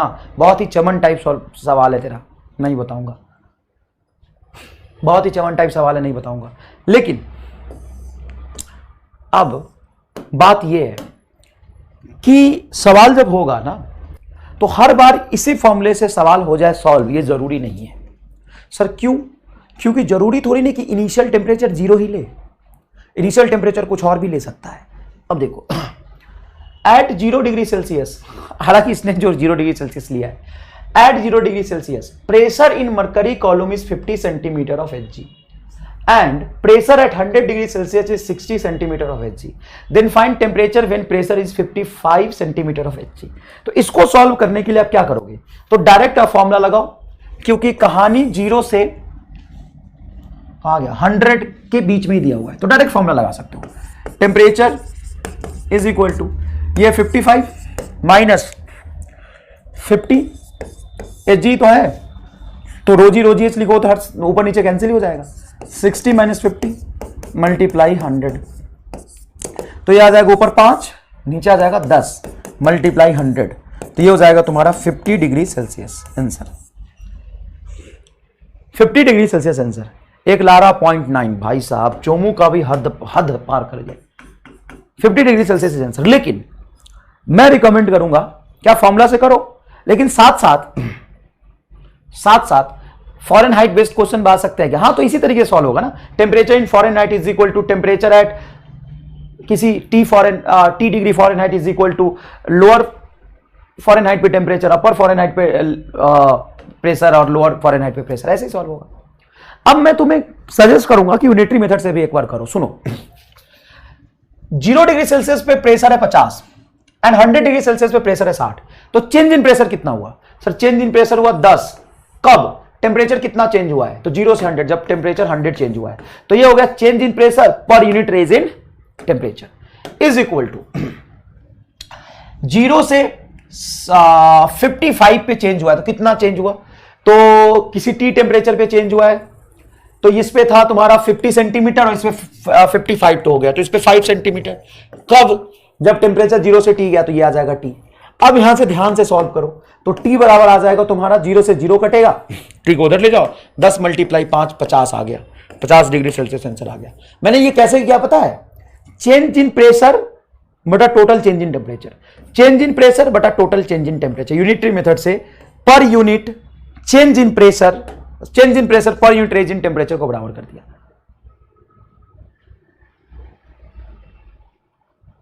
ठीक है, चलो, हाँ बिल्कुल सही जवाब। एक बच्चा कह रहा सर यहां पे 100 की जगह पे 180 होगा, हाँ कंसेप्ट वही रहेगा ना बेटा। अब ये सवाल है, ये बढ़िया सवाल है, यहां पे एक मिसप्रिंट है उसको मैं ठीक कर देता हूं। ये सवाल अगर कर पाए तो मुझे अच्छा लगेगा। क्या है सवाल, ध्यान से देखिए। Resistance at 25 degree Celsius is 50 ohm and 100 degree Celsius is 80 ohm, then find resistance at 60 degree Celsius. तो 60 डिग्री सेल्सियस पे रेसिस्टेंस की वैल्यू पूछा है, 60 डिग्री सेल्सियस पे रेसिस्टेंस की वैल्यू पूछा है। तो अब यहां पे कहानी 0 से शुरू नहीं हुई है। अगर कहानी 0 से शुरू नहीं हुई है तो आपको थोड़ा सा बुद्धि लगा के करना पड़ेगा। सर कैसा बुद्धि, देखता हूं, बताता हूं। देखो, resistance at 25 degree Celsius is 50 ohm and 100 degree Celsius is 80 ohm, तो चेंज इन रेजिस्टेंस बताओ। तो चेंज इन रेजिस्टेंस हुआ 80 minus 50, 80 minus 50 ohm change in resistance है। जब टेम्परेचर 25 से 100 गया है तो चेंज इन टेम्परेचर ये हो गया। अब मुझे बताओ ये जो मैंने लिखा है change in resistance per unit range in temperature हो गया। हाँ, अब मान लो रेजिस्टेंस यहां पे कुछ है R, तो रेजिस्टेंस R इनिशियल था 50 बटा ये रेजिस्टेंस में चेंज कितने टेम्परेचर के चेंज होने से हुआ है, तो सर ये 25 और ये है 60, तो ये हो जाएगा 60 माइनस 25। तो change in resistance per unit range in temperature is equal to change in resistance per unit range in temperature. ये हो जाएगा बेटा 80 माइनस 50 30 बटा 75 is equal to R minus 50 multiply 35। 15 से कैंसिल करो तो 5 और 15 दूना 30, सही है। और 5 से ये कैंसिल करोगे 7, तो ये 7 इधर आएगा 14 is equal to R minus 50, तो R इज इक्वल टू हो जाएगा 14 plus 50 is equal to 64 ohm is your correct answer. Yes, 64 ohm is your correct answer. अब सुन मेरी बात ध्यान से, sir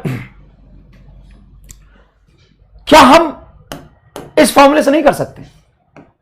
temperature is equal to resistance at T minus resistance at 0 बटा resistance at 100 minus resistance at 0 multiply 100। नहीं, क्योंकि यहां पे इनिशियल टेम्परेचर 0 नहीं है, 25 डिग्री सेल्सियस है। लेकिन ये यूनिटरी मेथड वाली चीजें हमेशा सेम रहेगी।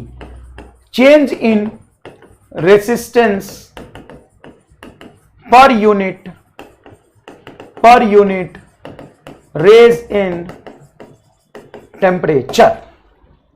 चलिए, तो एक्सपेंशन वाली चीजें हम यहीं पे समाप्त करते हैं आज।